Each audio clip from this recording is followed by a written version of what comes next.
ரமதானில் பெண்கள் எப்படி இந்த ரமதானை பயன்படுத்திக் கொள்வது. அதனால பெண்களை பத்தி தானே பேச போறாங்க, நமக்கு இங்க என்ன வேலை அப்படின்னு நீங்க யாரும் நினைக்க மாட்டீங்கன்னா உங்களுக்கு தெரியும். அவங்களுக்கு பேசினா தான் உங்களுக்கு பேசுற மாதிரின்னு நம்ம எல்லாத்துக்கும் தெரியும். இப்படிதானே? பெண்கள் இல்லாவிட்டால் உண்மையில் இந்த உலகம் இல்லை, இயங்க முடியாது. அதனால்தான் ஆதம் அலைஹிஸ்ஸலாத்து வஸ்ஸலாம் அவர்களை எல்லாம் எங்க வச்சுங்க படைச்சான்? எங்க வச்சு படைச்சான்? பஞ்சாயத்து போடலையா? எங்க? சொர்க்கத்தில் வச்சு படைச்சான். அப்படிதானே? சொர்க்கத்தில் வைத்து படைத்த அல்லாஹ், சொர்க்கம்ங்கிறது எவ்வளவு உயர்ந்தது நமக்கு தெரியும். அவ்வளவு இருந்தும் கூட முதல்ல ஆதம் நபிக்கு அல்லாஹ் கையில கொடுத்தது எதை? ஹவ்வா அலைஹிஸ்ஸலாம். ஏன்னா ஒரு ஆணுக்கு பெண்ணை விட கவர்ச்சியானது இந்த உலகத்தில் எதுவும் இல்லை. ஒரு ஆணுக்கு பெண்ணை விட ஈர்ப்புக்குரிய ஒன்று உலகத்தில் எதுவும் இல்லை. இதை விளங்காம சில பேர் பணம் அலைவாங்க, அது எக்ஸப்ஷனல் கேஸ். ஆனால் பொதுவாக 6 அறிவும் 5 புலன்களும் யாருக்கெல்லாம் இருக்கிறதோ, நான் சொல்றது நீங்க நல்லா புரிஞ்சிருப்பீங்க நினைக்கிறேன். 6 அறிவுகளும் 5 புலன்களும் யாருக்கெல்லாம் இருக்கிறதோ அவர்களுக்கு இந்த உலகத்தில் ரொம்ப முக்கியமானது எது? பெண்கள். அதனால்தான் இஸ்லாமிய மார்க்கம் பெண்களுக்கு நிறைய முக்கியத்துவத்தை கொடுத்திருக்கிறது. சகோதரர்களே, ஏற்கனவே நான் உங்களிடத்தில் இந்த கருத்தை பதிவு செய்தேனா இல்லையா என்று எனக்கு ஞாபகம் இல்லை. பெரும்பாலும் பெண்கள் பற்றி பேசும்போது நான் இந்த கருத்தை பதிவு செய்வது என்னுடைய வழக்கம். திருமறை குர்ஆனில் 4வது அத்தியாயத்திற்கு ஒரு பேர். என்ன பேருங்க? சூரத்துன் நிசா. அப்படின்னா என்ன அர்த்தம்? பெண்கள் அப்படின்னு. குர்ஆன்ல 114 அத்தியாயம் இருக்கு. ஆண்கள் அப்படிங்கிற பேர்ல ஒரு அத்தியாயம் இருக்கா? அர்-ரிஜால் அப்படிங்கிற பேர்ல அத்தியாயம் இருக்கா? இன்சான் ஒன்னு இருக்கு, அது 2 பாலினத்தையும் குறிக்கும். ஹல் அதாலல் இன்சானி ஹீனம் மின தஹ்ரி லம் யகுன் ஷையன் மذ்குரா என்று சூரத்துல் இன்சான் இருக்கிறது. அது இன்சான்ங்கிறது ஆணையும் குறிக்கும் பெண்ணையும் குறிக்கும். ஆனா பெண்களுக்கு தான் அல்லாஹ் என்ன செய்றான்? அன்-நிசா அப்படிங்கிற பேர்ல ஒரு தனியா ஒரு என்ன இருக்குது? அத்தியாயம் இருக்குது. அப்போ ஆண்கள் முக்கியமா பெண்கள் முக்கியமா? சொல்லுங்க, யாரு முக்கியம்? பெண்கள். பயப்படாதீங்க, உங்க மூஞ்சிலாம் போட்டோல வராது. அதனால தைரியமா உங்க கருத்தை சொல்லுங்க. ஆஹா, பெண்கள் நான் சொன்னா எங்க உம்மா ஏதாவது நினைச்சுக்குவாங்களோ அப்படின்னு கல்யாணம் ஆனவங்களுக்கு எல்லாம் பயம். அப்படிதானே? மனைவியின் மீது இருக்கிற அன்பும் காதலும் உள்ளத்துக்குள்ளேயே வச்சுக்குவோம். பெற்றோர்கள் இருக்கும்போது கண்டுக்காத மாதிரியே போறது ஒரு பெரிய அரசியல்.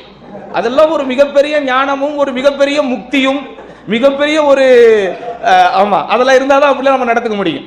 கண்ணாலேயே பேசிக்குவாங்க 2 பேர், ஆசையா இருக்கு 2 பேர் போய் பக்கத்துல உட்கார்ந்து பேச, ஐயோ உம்மா ஏதாவது நினைச்சுக்குவாங்க, வாப்பா ஏதாவது நினைச்சுக்குவாங்க அப்படின்னு பயந்துகிட்டே கண்ணிலேயே பேசிக்கும். அந்த அளவிற்கு சகோதரர்களே, மனிதனுடைய ஒரு ஆண்மகனுடைய வாழ்க்கையில் அல்லாஹ் பெண்ணுக்கு அவ்வளவு பெரிய முக்கியத்துவத்தை கொடுத்திருக்கிறான். அதனாலதான் பாருங்க, ரசூலுல்லாஹி ஸல்லல்லாஹு அலைஹி வஸல்லம் ஹதீஸ்ல சொல்றாங்க, நாகிசாத்து அக்லின் வ தீனின், அறிவிலும் மார்க்கத்திலும் குறைந்தவர்களாக அவர்கள் இருந்தாலும் கூட அது ஹபல் லுப்பிர் ரஜுலில் ஜாசிம் அப்படிங்கிறாங்க. உறுதிமிக்க ஒரு ஆண்மகனின் அறிவையே சாய்க்கிற சக்தி அந்த பெண்ணுக்கு இருக்கு. அப்படி உறுதிமிக்க ஆண்மகன். எப்படிப்பட்ட ஆண்மகன்? கல்யாணத்துக்கு முன்னாடி கல்யாணத்துக்கு பின்னாடி கொஞ்சம் யோசிச்சு பாருங்க, உங்க லைஃப் எப்படிலாம் இருந்திருக்கும். கல்யாணத்துக்கு முன்னாடி நீங்க இன்டர்வியூ அட்டன் பண்ணும்போது அப்படி ஒரு ஓனர் மாதிரி தான் போய் அட்டன் பண்ணுவீங்க. வந்தா வருது, வராட்டா போகுது, இந்த கம்பெனில ஆட்டா அடுத்த கம்பெனி. இந்த கல்யாணத்துக்கு முன்னாடி இந்த இன்டர்வியூ அட்டன் பண்றது, இந்த பாஸுங்களோட டீல் பண்றது, கம்பெனில வேலை பார்க்கறது எல்லாம் ஒரு அசால்ட்டா இருக்கும். டிராவல் பண்றது, பைக் எடுத்து சுத்துறது, ஃபாஸ்டா போறது எல்லாம் கல்யாணத்துக்கு முன்னாடி.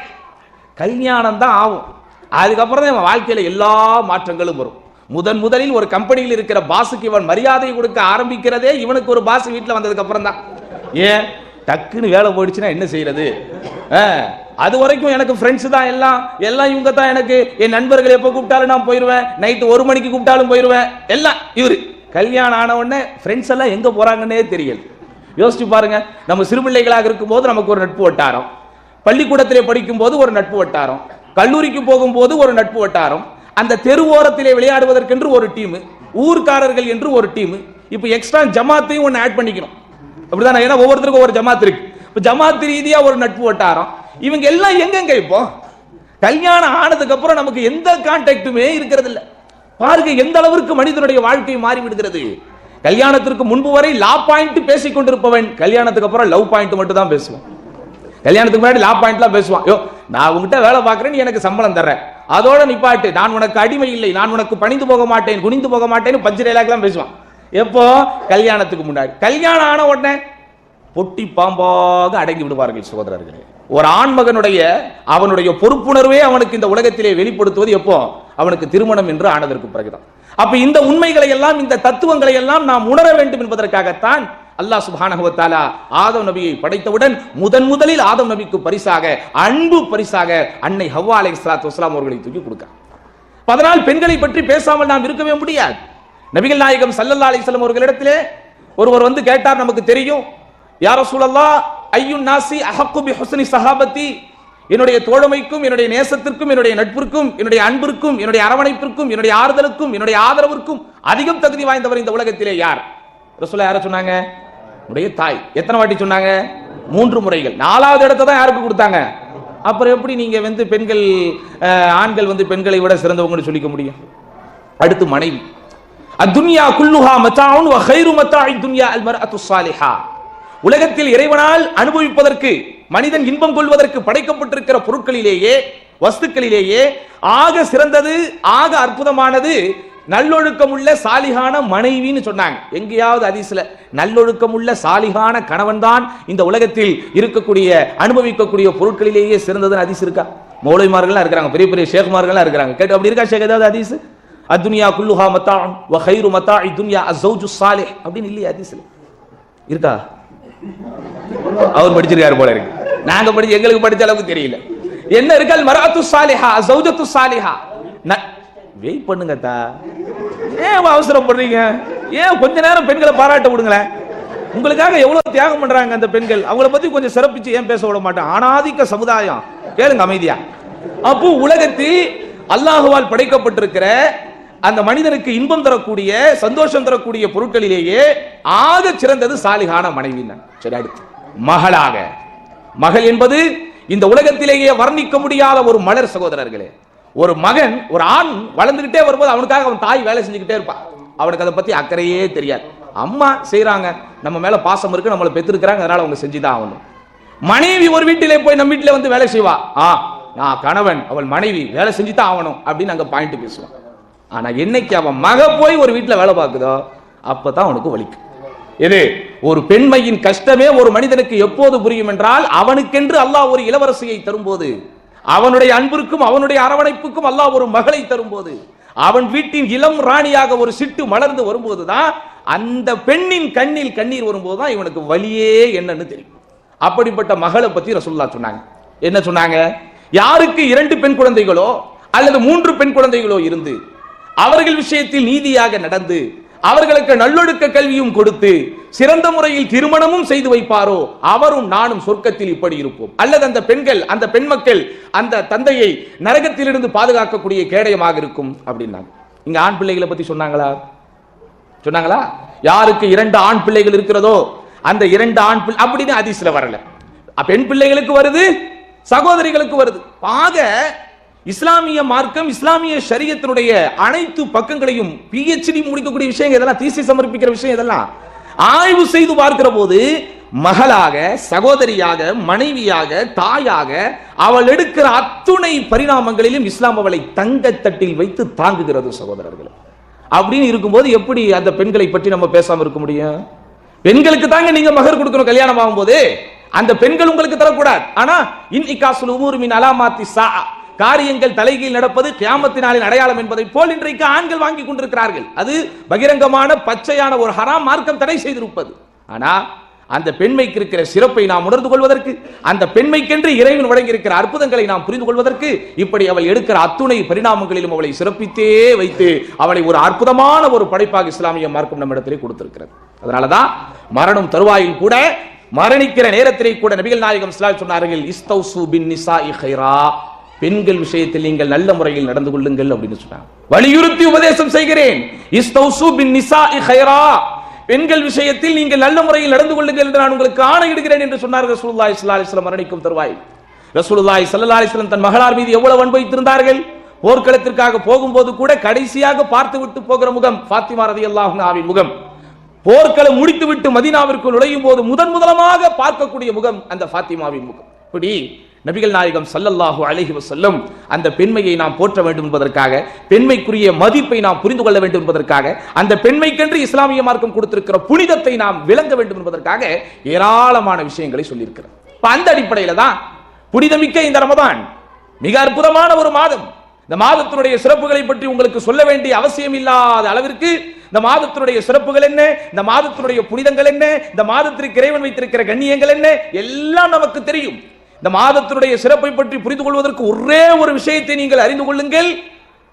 இன்னலி குல்லி நபியின் முஅஜிஸத்துன் வ முஅஜிஸத்தி அல் குர்ஆன்.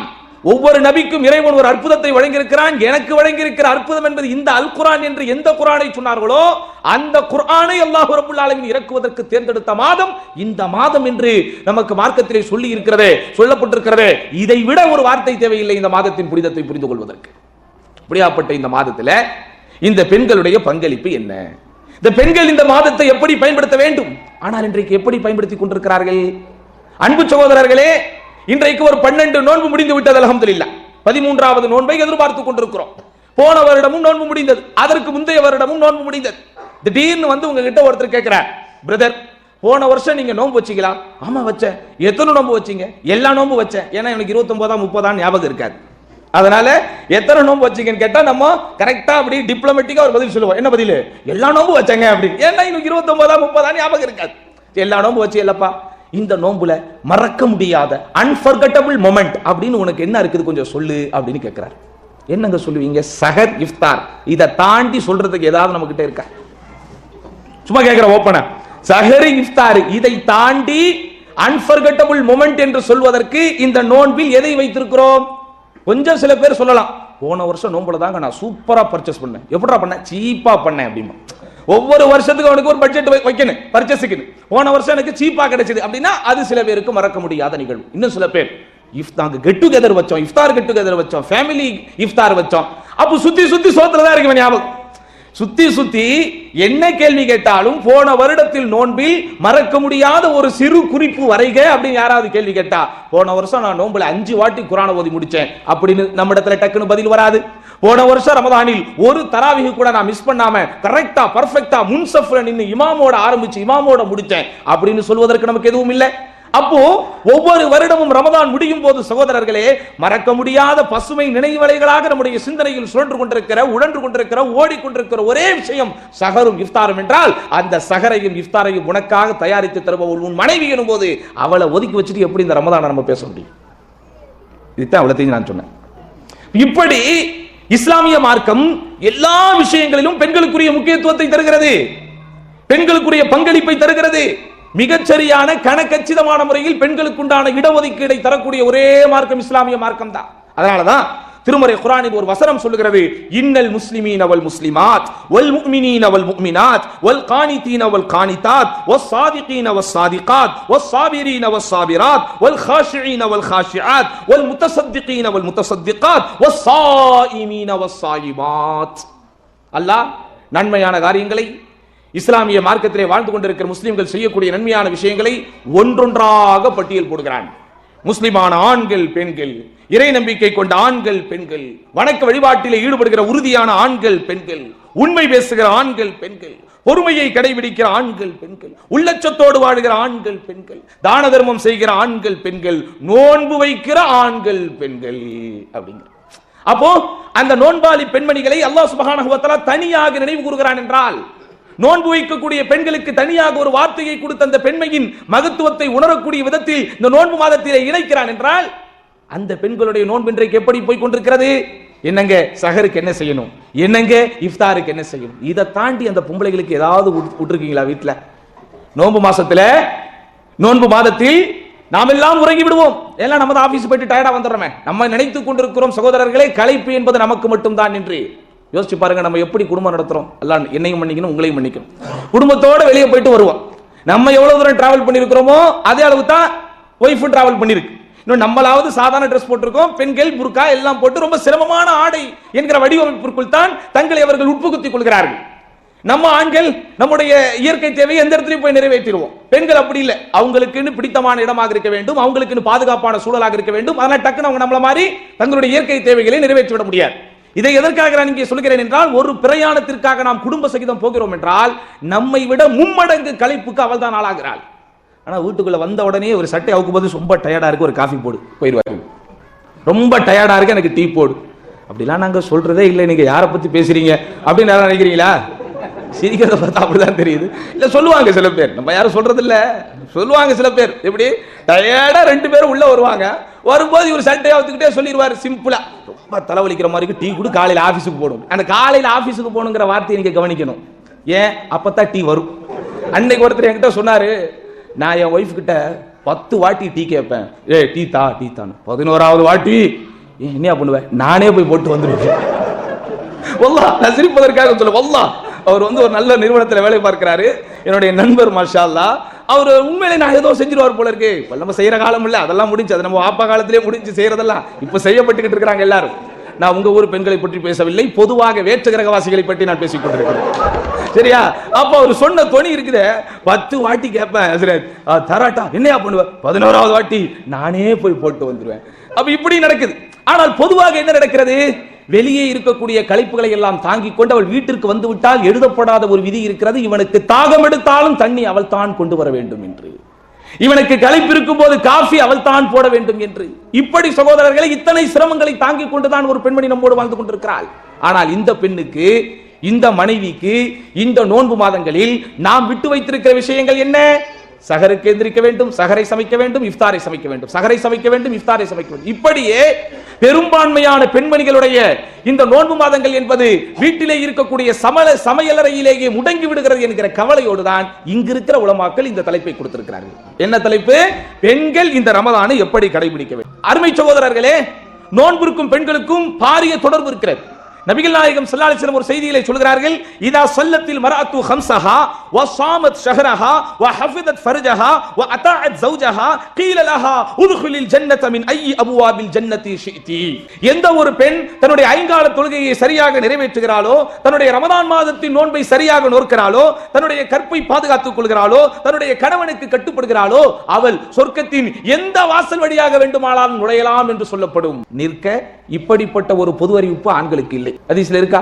எந்த ஒரு ஆண் 5 நேர தொழுகையை சரியாக தொழுகிறானோ, எந்த ஒரு ஆண் ரமதான் மாதத்தின் நோன்பை சரியாக வைக்கிறானோ, எந்த ஒரு ஆண் தன்னுடைய கற்பை பாதுகாத்துக் கொள்கிறானோ, எந்த ஒரு ஆண் தன்னுடைய மனைவிக்கு அப்படி சொல்ல முடியாது, கட்டுப்படுறது சொன்னா தப்பா போயிரு, அப்படி சொல்லக்கூடாது. எந்த ஒரு கணவன் தன்னுடைய மனைவியை சரியான முறையில் பாதுகாக்கிறானோ, பராமரிக்கிறானோ, அவன் சொர்க்கத்தில் எந்த வாசல் வழியாக வேண்டுமானால் போலான்னு சொல்லப்பட்டிருக்கா? இல்ல. அப்ப பாருங்க சகோதரர்களே, எந்த பக்கத்தை திரும்பினாலும் பெண்களுக்கு தான் தனி சிறப்பு. ஆனால் இதையெல்லாம் புரியாத சில கபோதிகள் இன்னும் சொல்லிக் கொண்டிருக்கிறார்கள், இஸ்லாம் பெண்களை அடிமைப்படுத்துகிறது. எங்கேயா அடிமைப்படுத்துது? அவங்க எங்களை அடிமைப்படுத்தாம இருந்தா போதுங்கிற லெவல்ல வாழ்ந்துகிட்டு இருக்கிறான் ஒவ்வொருத்தனும். நிலவரம் என்னன்னு தெரியாம, வீட்டுல நடக்கிற கலவரம் என்னன்னு தெரியாம, ஏதோ ஒரு உலகத்தில் இருப்பதை போல் இஸ்லாம் பெண்களை அடிமைப்படுத்துகிறது, இஸ்லாம் பெண்களை கொடுமைப்படுது. எங்கிட்டு படுத்துது பார். ஹதீஸ்ல என்ன இருக்குது? 5 நேர தொழுகை அவள் சரியாக தொழுதால், ரமதான் மாதத்தின் நோன்பை அவள் சரியாக வைத்தால், தன்னுடைய கற்பை அவள் பேணி பாதுகாத்தால், தன்னுடைய கணவனுக்கு அவள் சரியான முறையில் கட்டுப்பட்டு வாழ்ந்தால், ஆட சொர்க்கத்தின் எந்த வாசல் வழியாக வேண்டுமானாலும் போகலாம் என்கிற பொது அறிவிப்பு இந்த உலகத்தில் பெண்ணாக பிறந்த ஒருவனுக்கு தான் கிடைக்கிறதே தவிர ஆணாக பிறந்தவர்களுக்கு கிடைக்கவில்லை. அப்ப எப்படி ரமதானில் பெண்களுக்கு இருக்கக்கூடிய பங்களிப்பை பற்றி பேசாம இருக்க முடியும்? அப்ப இந்த ஹதீஸில் நபிகள் நாயகம் ஸல்லல்லாஹு அலைஹி வஸல்லம் தொழுகையை தொடர்ந்து நோன்பை தனிப்பட்ட முறையில் சொல்லியிருக்கிறார்கள். இன்னும் உங்களுக்கு ஒரு விஷயத்தை சொன்னால் ஆச்சரியப்படுவீர்கள் சகோதரர்களே. ஒரு பெண் சரியான முறையில் வீட்டில் நமக்கு ஒத்துழைக்காவிட்டால் நம்முடைய நோன்பே பூரணமாவாது. ஒரு பெண் சரியான முறையில் நமக்கு ஒத்துழைக்காவிட்டால் நம்முடைய நோன்பே பரிபூரணமாவாது. உங்களுடைய நோன்பை பாதிப்பு ஆக்க வேண்டும் என்று அவள் முடிவெடுத்து விட்டால் முடிஞ்சு போச்சு உங்க கதை. நீங்க 2 மாசம் தொடர் நோன்பு வைக்கணும், 60 நாள் நோன்பு வைக்கணும். எந்த மசாலான்னு உங்களுக்கு தெரியும், அப்படிதானே? நபிகள் நாயகம் ஸல்லல்லாஹு அலைஹி வஸல்லம் அவர்களுடைய காலத்திலே அபூ ஹுரைரா ரலியல்லாஹு அன்ஹு அவர்கள் அறிவிக்கிறார்கள், பைனமா ஜுலூசுன் இன்த ரசூலில்லாஹ், நாங்கள் அல்லாஹ்வின் தூதர் ஸல்லல்லாஹு அலைஹி வஸல்லம் அவர்களோடு அமர்ந்து கொண்டிருக்கும் போது ஒரு மனிதர் ஓடோடி வருகிறார். வந்து யா ரசூலல்லாஹ் ஹலக்து, யா ரசூலல்லாஹ் ஹலக்து, அல்லாஹ்வுடைய தூதரே நான் அழிந்து விட்டேன். ஒருத்தர் ஓடி வந்து சஹாபாக்கள் சபையிலே நபிகள் நாயகம் ஸல்லல்லாஹு அலைஹி வஸல்லம் அவர்களுடைய அந்த சபையிலே வந்து தனக்கு ஏர்ந்த ஒரு அந்த பரிதாபமான ஒரு சூழலை பகிர்ந்து கொள்கிறார். தன்னுடைய வீட்டில் நடந்த ஒரு ரகசியம் தான். இருந்தாலும் அந்த சஹாபாக்களோடு இவருக்கு எவ்வளவு பெரிய சகோதரத்துவம் இருந்திருந்தால், அந்த சஹாபாக்கள் தம்முடைய கண்ணியத்தை பாதுகாக்கக்கூடியவர்கள் என்கிற நம்பிக்கை எவ்வளவு அவருக்கு இருந்திருந்தால், தன் வீட்டின் மறைக்கப்பட வேண்டிய மிகப்பெரிய ரகசியத்தை கொண்டு பரகசியமாக்குகிறார். அல்லாஹ்வுடைய தூதரே ஹலக்து, நான் அழிந்து போய்விட்டேன் அல்லாஹ்வுடைய தூதரே. நபிகள் நாயகம் ஸல்லல்லாஹு அலைஹி வஸல்லம் கேட்கிறார்கள், மாலக், உனக்கு என்ன நேர்ந்தது? ஏன் உன்னை நீயே இப்படி சொல்லிக் கொண்டிருக்கிறாய்? சொல்றார், வகாத்து அலா இம்ராத்தி வ அன ஸாயிம், நோன்பு வைத்த நிலையில் என் மனைவியோடு சேர்ந்து விட்டேன் அல்லாஹ்வுடைய தூதரேங்க. இதுல இருந்து உங்களுக்கு என்ன தெரியுது? அப்ப சரியான முறையில் நோன்பு காலங்களில் உங்களை விட்டு தள்ளி இருக்க வேண்டிய நேரத்தில் அந்த பெண்கள் தள்ளி இருக்காவிட்டால் உங்களுடைய நோன்பே கூடாமல் போய்விடும். இந்த ஹதீஸிலே இவர் பயன்படுத்திய வார்த்தையை பாருங்கள். என் நோன்பு முறிந்து விட்டது என்று சொல்லவில்லை, என்னுடைய நோன்பை நான் முறித்து விட்டேன் என்று சொல்லவில்லை. அவருடைய நோன்பு முறித்து விட்டால், அவருடைய நோன்பை அவர் முறித்து விட்டால் அது எவ்வளவு தூரம் பெரிய விளைவுகளை ஏற்படுத்தும் என்பதை உலமாறவர்கள் உணர்ந்திருந்தால் ஹலக்து, நான் அழிந்து போய்விட்டேன் என்கிற வார்த்தையை அவர் சொல்லியிருப்பார். எப்போ சொல்லப்படுற வார்த்தை இது? ஹதீஸ்களில் இந்த ஹலத்து என்கிற வார்த்தையை தேடி பார்க்கும்போது ஒரு சம்பவம் நினைவுக்கு வருகிறது. நபிகள் நாயகம் ஸல்லல்லாஹு அலைஹி வஸல்லம் அவர்கள் மிம்பரில் படியிலே ஏறி நின்று குத்பா கொடுத்துக் கொண்டிருக்கும் போது ஒரு சகோதரர் ஓடி வந்து, யா ரசூலல்லாஹ், எங்களுடைய குடும்பங்கள் அழிந்து விட்டது, எங்களுடைய கால்நடைகள் அழிந்து விட்டது, எங்களுக்கு மழை இல்லை, கடுமையான பஞ்சம். ஒரு பஞ்சமும் ஒரு பசியும் ஒரு பயங்கரமான தாக்குதல்களும் வரும்போது ஒரு மனிதனுக்கு வரக்கூடிய பாரிய விளைவு, அதற்கு பயன்படுத்தக்கூடிய ஒரு வார்த்தையை ஒரு நபித்தோழர் எதுக்கு பயன்படுத்துறாரு? ஹலக்து, அழிந்து போய்விட்டேங்கிறாங்க. அப்போ ஒரு நோன்பு ஒருவருக்கு முறிந்து போய்விட்டது என்றால் அவருடைய வாழ்வே அழிந்து போய்விட்டதற்கு சமம் என்கிற அளவிற்கு இந்த ஹதீஸிலே இவர் ஒரு வார்த்தையை பயன்படுத்துகிறார். நபிகள் நாயகம் ஸல்லல்லாஹு அலைஹி வஸல்லம் அந்த வார்த்தையை கண்டிக்கவில்லை. பொதுவாக ரசூலுல்லாஹி ஸல்லல்லாஹு அலைஹி வஸல்லம் ஒரு வழக்கம் இருக்கிறது, அவர்களிடத்திலே யார் பேச வந்தாலும் வார்த்தைகள் தப்பினால் அந்த வார்த்தைகளை திருத்தி கொடுக்கக்கூடியவர் நபிகள் நாயகம் ஸல்லல்லாஹு அலைஹி வஸல்லம். தவறான வார்த்தை சொன்னா என்ன செய்வாங்க? அதை திருத்தி கொடுப்பார்கள். அல்லாஹ்வும் நாடி நீங்களும் நாடி அப்படின்னு ஒருத்தர் சொல்றது டங், வார்த்தையில் தான் சொல்கிறார். வார்த்தையில் சொல்வதால் ஒருவனுக்கு வாழ்க்கையில் பெரிய மாற்றம் வந்து விட போவதில்லை. இருந்தாலும் வார்த்தை என்பது வாழ்க்கைக்கு ஒப்பானது என்பதனால் ரசூலுல்லாஹ் அங்க அவரை கரெக்ஷன் பண்றாங்க. அப்படி சொல்லாதீங்க, அல்லாஹ்வும் நாடி பிறகு நீங்கள் நாடின்னு சொல்லுங்க. அப்ப எந்த வார்த்தை வரம்பு மீறி பயன்படுத்தப்படுகிறதோ, வரம்பு மீறி பயன்படுத்தப்படுவதாக ஒரு வார்த்தை பாவிக்கப்பட்டு விட்டால் உடனே திருத்துகிற ரசூலுல்லாஹி ஸல்லல்லாஹு அலைஹி வஸல்லம் இந்த இடத்தில் நான் அழிந்து போய்விட்டேன் என்று ஒருவர் சொல்லும்போது இந்த வார்த்தையை திருத்தவில்லை. கவனித்துக் கொள்ளுங்கள். காரணம், ஒருவனுடைய நோன்பு முறிக்கப்பட்டு விட்டால், ஒருவனுடைய நோன்பு அனுமதிக்கப்பட்ட காரணங்களை தாண்டி வேண்டுமென்றே அவன் அதை முறித்து விட்டால் சகோதரர்களே, அவன் அழிந்ததற்கு சமம் என்று இந்த ஹதீஸ் நமக்கு உணர்த்துகிறது. அப்ப இந்த அளவிற்கு நம்முடைய வாழ்வின் அத்துணை விஷயங்களிலும் அந்த பெண் சம்பந்தப்படுகிறாள். நம்முடைய நோன்பு பாதுகாக்கப்படுவதில் பெரும் பங்கு அந்த மனைவிக்கு இருக்கிறது. ஏன், நீங்கள் நோன்பு நேரத்தில் பகல் நேரத்தில் மனைவியோடு சேர்ந்து விட்டால் அதற்குரிய கஃபாரா என்ன, அதற்குரிய குற்றப்பரிகாரம் என்ன செய்ய முடியுமா நம்மால்? அவர் வந்து அல்லாஹ்வின் தூதரிடத்திலே, அல்லாஹ்வுடைய தூதரே இப்படி நான் செய்து விட்டேன், அஸப்து அஹ்லி ஃபி ரமதான் அப்படின உடனே நபிகள் நாயகம் ஸல்லல்லாஹு அலைஹி வஸல்லம் டீடைலா கேட்கல. ஏன் ஆச்சு, எப்படி ஆச்சு, எதுக்கு ஆச்சு, அந்த டீடைலுக்கெல்லாம் போல. ரைட், தப்பு நடந்து போச்சு, பரிகாரம் பண்ணணும். ஹல் தஜிது ருக்பா, ஹல் தஜிது ரகபத்தன், உனக்கு ஒரு அடிமை பெண்ணை விடுவிக்க முடியுமா? ஒரு அடிமையை விடுவிப்பதற்கு உன்னிடத்திலே சக்தி இருக்கிறதா? இல்லை அல்லாஹ்வின் தூதரே. 2 மாதங்கள் தொடர்ச்சியாக உன்னால் நோன்பு வைக்க முடியுமா? இல்லை அல்லாஹ்வின் தூதரே. 60 ஏழைகளுக்கு உன்னால் உணவு கொடுக்க முடியுமா? இல்லை அல்லாஹ்வின் தூதரேங்கிறார். இந்த 3மே ரொம்ப கஷ்டம். இது இன்னைக்கு நம்ம கிட்ட அடிமைகள் இல்லை, அதனால அந்த ஆப்ஷன் நமக்கு இல்லை. 2 மாதங்கள் தொடர் நோன்பு என்பது சாத்தியப்படுமா சகோதரர்களே? 2 மாதங்கள் 60 தினங்கள் தொடர் நோன்பு என்பது நமக்கு சாத்தியப்படுமா? எவ்வளவு பெரிய கஷ்டம் அது. அப்ப ரசூலுல்லாஹி ஸல்லல்லாஹு தொடர்ச்சியா 3த்தையும் கேட்கிறாங்க. 3க்கும் இவருக்கு வழி இல்லைங்கிறாரு. உடனே ரசூலுல்லாஹி ஸல்லல்லாஹு அலைஹி வஸல்லம் கொஞ்ச நேரம் அமைதியாக இருக்கிறார்கள். அமைதியாக இருந்ததற்கு பிறகு பெருமானார் ஸல்லல்லாஹு அலைஹி வஸல்லம் ஒரு மூட்டை நிறைய பேரித்தம்பளம் கொண்டு வர வேண்டும் என்று சொல்கிறார்கள். அந்த அளவு செய்யப்பட்ட 60 ஏழைகளுக்கு கொடுக்கக்கூடிய அளவில் அந்த பொருட்கள் கொண்டு வரப்பட்டிருக்கிறது. உடனே ஐன சாயில், கேள்வி கேட்டவர் எங்கே என்று கேட்கிறார்கள். உடனே நான் தான் யா ரசூலுல்லாஹ் என்றவர் கையை உயர்த்துகிறார். இந்த பேரித்தம்பளத்தை எடுத்துட்டு போய் 60 ஏழைகளுக்கு நீங்க தர்மசமாக செஞ்சிருங்க அப்படிங்கிறார். உடனே அந்த நேரத்தில் போட வேண்டியதை கரெக்டா போடுறார். அல்லாஹ்வுடைய தூதரே, அலா அஃப்கர் மின்னி யா ரசூலல்லாஹ், என்னை விட ஏழையை தேடித்தான் கொடுக்கணும். பாருங்க, அதான் பாயிண்ட். ரசூலுல்லாஹ் சொன்னதே ஏழைகளுக்கு கொடுங்க. பாருங்க, இதுதான் சகோதரர்களே. அதாவது பேச வேண்டிய நேரத்தில் பேசாமல் இருப்பதும், பேசக்கூடாத நேரத்தில் பேசுவதும் மனித வாழ்வில் மிகப்பெரிய பின்னடைவுகளை ஏற்படுத்தும். அவர் எப்படி கேட்கிறார், அலா அஃப்கர் மின்னி யா ரசூலல்லாஹ், அல்லாஹ்வுடைய தூதரே எப்படி என்னை விட ஏழையை நான் போய் தேடி கண்டுபிடிச்சு கொடுக்கணுமா? உடனே ரசூலுல்லாஹி ஸல்லல்லாஹு அலைஹி வஸல்லம் ஆமா. உடனே அல்லாஹ்வின் தூதரே, இந்த 2 எல்லைகளுக்கு மத்தியில் என்னை விட ஏழை இங்கே யாருமே இல்லைங்கிற. எப்படி மா பைன லாபிதைனி, இந்த 2 எல்லைகளுக்கு மத்தியில் என்னை விட ஏழை யாருமே இல்லை அல்லாஹ்வின் தூதரேனே லாவகமாக போட்டவுடன் பெருமானார் ஸல்லல்லாஹு அலைஹி வஸல்லம் சிரிக்கிறார்கள். சுப்ஹானல்லாஹ், ஹத்தா பதத் அன்யாபுஹு, பெருமானாரின் கடவாய் பற்கள் தெரியும் அளவிற்கு சிரிக்கிறார்கள். நகைச்சுவை உணர்வு உள்ளவர்கள் தான் ரசூலுல்லாஹி ஸல்லல்லாஹு அலைஹி வஸல்லம். உடனே ரசூலுல்லாஹி ஸல்லல்லாஹு அலைஹி வஸல்லம் சொல்றாங்க, அத்இம்ஹு அஹ்லக், அத்இம்ஹு அஹ்லக், கவலைப்படாதே, உன் குடும்பத்திற்கு கொண்டு போவதை கொடு அப்படிங்கிறாங்க. அப்ப யோசித்து பாருங்கள், ஒரு மனிதனுடைய வாழ்வில் மனைவி எவ்வளவு பெரிய முக்கியமான இடத்தை பிடிக்கிறாள். ஒருவருடைய கற்பு பாதுகாக்கப்படுவது மட்டுமல்ல, அவனுடைய கலப்படம் இல்லாத இபாதத்தும் பாதுகாக்கப்படுவது அவள் கையில் தான் இருக்கிறது எனும் போது அந்த பெண்களை நாம் தள்ளி வைப்பதிலேயோ, அந்த பெண்களை நாம் தள்ளி வைத்து விட்டு இந்த ரமதானை பற்றி பேசுவதிலேயோ எந்த பயனும் இல்லை என்பதை நீங்கள் தெளிவாக புரிந்து கொள்ளுங்கள். இவ்வளவு ஏங்க, நோன்பு மாசம் வந்தாலே நம்ம ஊர்ல ஒரு சண்டை நடக்கும். எதுக்குங்க நடக்கும்? பெற பார்க்கறதுக்கு நடக்கும். சரி, அது விடுங்க. அடுத்த மேட்ரு பொற. ரைட், கரெக்ட் தான், தப்பு இல்ல. பொறைக்கு ஒரு பிரச்சனை இருக்கு. அதுக்கு அடுத்த பிரச்சனை அன்னைக்கு நைட்டே நடக்கும். அந்த பிரச்சனை 8:20 அது ஒரு பெரிய பிரச்சனை ஓடிக்கிட்டு இருக்கு. இதுல நம்ம எல்லாம் என்ன சொல்லுவோம்? என்னங்க சொல்லுவோம்? 8. நம்ம எல்லாம் தெளிவா சொல்லுவோம், பட்டுன்னு போடுவோம். வெட்டு குத்தி ஆனாலும் 8 நம்ம நிற்போம். இந்த 8 என்கிற செய்தி நமக்கு சொன்னது யாரு? அப்போ சமுதாயத்தில் நடைபெறுகிற அவ்வளவு பெரிய சண்டைகளுக்கு முற்றுப்புள்ளி சஹீஹுல் புகாரியில் வரக்கூடிய ஒரு ஆதாரம் என்றால், அந்த ஆதாரத்தை சேதாரம் இல்லாமல் நம்மிடத்திலே கொண்டு வந்து சேர்த்தது நபிகள் நாயகம் ஸல்லல்லாஹு அலைஹி வஸல்லம் அன்பு மனைவி அன்னை ஆயிஷா ரலியல்லாஹு அன்ஹா. ஒரு பெண் எனும்போது எப்படி இந்த ரமதான் மாதத்தில் பெண்ணை பற்றி பேசாமல் இருக்க முடியும்? சரி, அடுத்து இந்த 8 ரக்காத்துங்கிற ஒரு செட்டில்மெண்ட்டுக்கு வந்தாச்சு. இந்த 8 ரக்காத்தை எப்படி தொடுவது அப்படிங்கிற ஒரு பஞ்சாயத்து இருக்கு, அப்படிதானே? இன்னைக்கு நம்ம ஆளுகளுக்கு இருக்கிற பெரிய அலர்ஜி, நான் எல்லா இடத்துலையும் சொல்லியிருக்கிறேன். நோம்பு பத்தி பேசும்போதெல்லாம் இந்த பாயிண்ட் நான் சொல்றேன். நம்ம மக்கள்கிட்ட ஒவ்வொரு ரமதான் வரும்போது 2 டேட்டா பேஸாவை மெயின்டைன் பண்ணுவோம். இங்க இல்ல, ஊர்ல 2 டேட்டா பேஸ்ல அவன் ரெடியா இருப்பான். ஒன்னு, எந்த பள்ளியில இஃப்தார் தடபுடலா இருக்கும். அங்க போகாதரா மச்சான், வெறும் கஞ்சி மட்டும் தான், வேற ஒண்ணுமே கிடைக்காது. அதுவும் கஞ்சி கைமா கிடையாது. எப்படி? அங்க போனா வெறும் கஞ்சி தான், கைமா கஞ்சி கிடையாது. எங்கிட்டு போகணும்? அங்க போ, பெரிய பள்ளிக்கு போ, அங்க கைமா கஞ்சி வித் வடையும் சம்சாவும் அப்படின்னு எந்தெந்த பள்ளியில என்னென்ன டிஷ்ங்கிற ஒரு டேட்டா பேஸை மெயின்டைன் பண்ணுவோம். ரெண்டாவது ஒரு டேட்டா பேஸ் இருக்கு. அது என்ன? எந்த பள்ளியில ஷார்ட் அண்ட் ஸ்வீட்டா தராவி தொழுகையை முடிப்பாங்க. அது ஏன் இவருக்கு ரொம்ப நேரம் நிக்க முடியாது?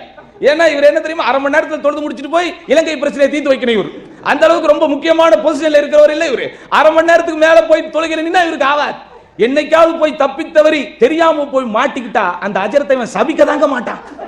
அந்த அளவுக்கு முகத்தை கடுகடு வச்சுக்கிட்டு. இங்க மட்டும் இல்ல, இந்த கொடுமை இந்த ஊர்ல கூட நடக்குது. அன்னைக்கு ஒருத்தர் ட்விட்டரில் ஒரு மிகப்பெரிய ஷேக் ட்விட்டரில் பதிவு போட்டிருக்கிறார்.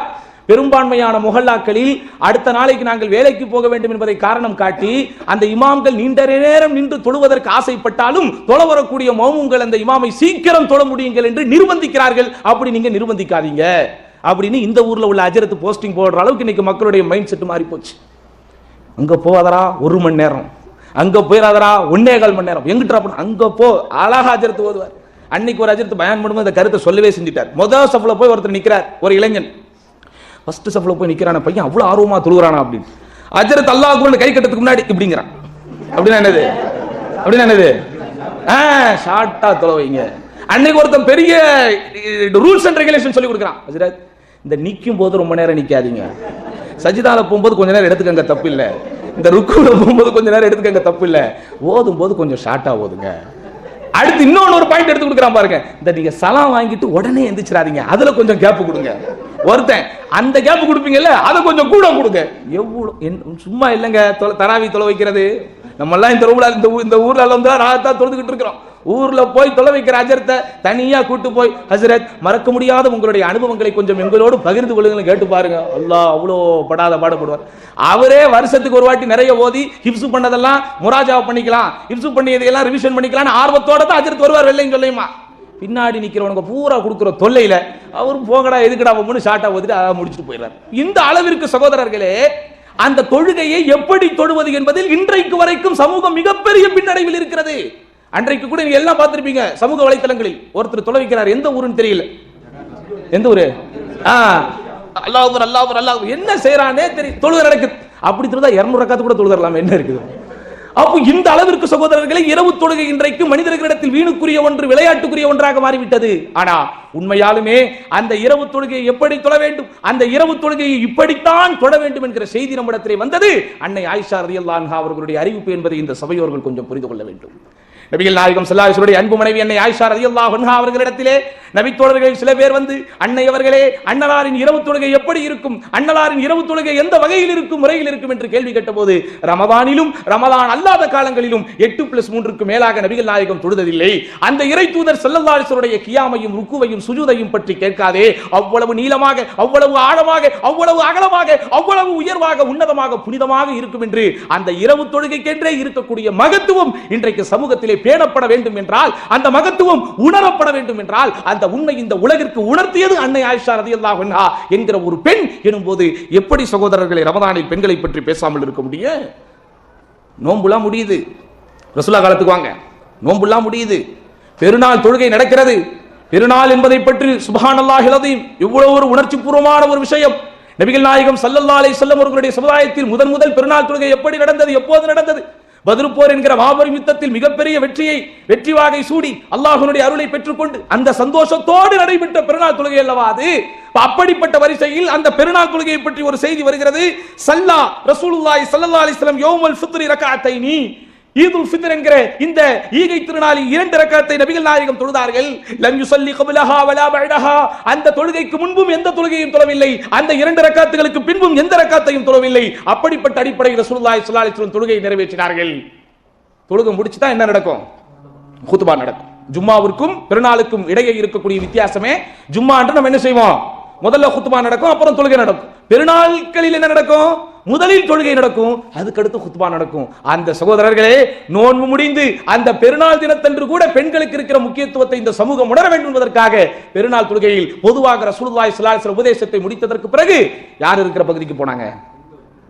பெண்கள் பகுதிக்கு போனார்கள். சும்ம அத்தன் நிசா, பிறகு பெண்கள் இருக்கக்கூடிய பகுதிக்கு வமஅஹு பிலாலுன், அங்கே கூட பாருங்கள், அகிலத்தின் அருட்கொடை அண்ணலம் பெருமானார், பொறுமையின் பொக்கிஷம், மனிதகுல மாணிக்கம், எதையும் தாங்கும் இதயம், ஒழுக்கத்தின் உறைவிடம், ஒழுக்கத்தின் பிறப்பிடம் ரசூலுல்லாஹி ஸல்லல்லாஹு அலைஹி வஸல்லம் அவர்கள் பெண்கள் சமுதாயத்தை தனியாக சந்திக்க கூடாது, ஒழுக்கத்தில் உயர்ந்தவராகவே இருந்தாலும் கூட சமூகத்திற்கு ஒரு முன்மாதிரியை கொண்டு வர என்பதற்காக உடன் பிலால் ரலியல்லாஹு அவர்களை அழைத்துக் கொண்டு செல்கிறார்கள். அங்கே போய் ஃபஅமரஹுன்ன பிஸ்ஸதகதி, அந்த பெண்களுக்கு தர்மத்தை குறித்து ஏவுகிறார்கள். ரசூலுல்லாஹி ஸல்லல்லாஹு அலைஹி வஸல்லம் அவர்களுடைய புனித நாவிலிருந்து தர்மத்தின் உபதேசத்தை கேட்ட பெண்கள் அவர்களுடைய உடல்களில் அணிந்திருந்த ஆபரணங்களை கூட கழற்றி தர்மமாக கொடுத்தார்கள். அப்படின்லாம் வரலாறு வருதே.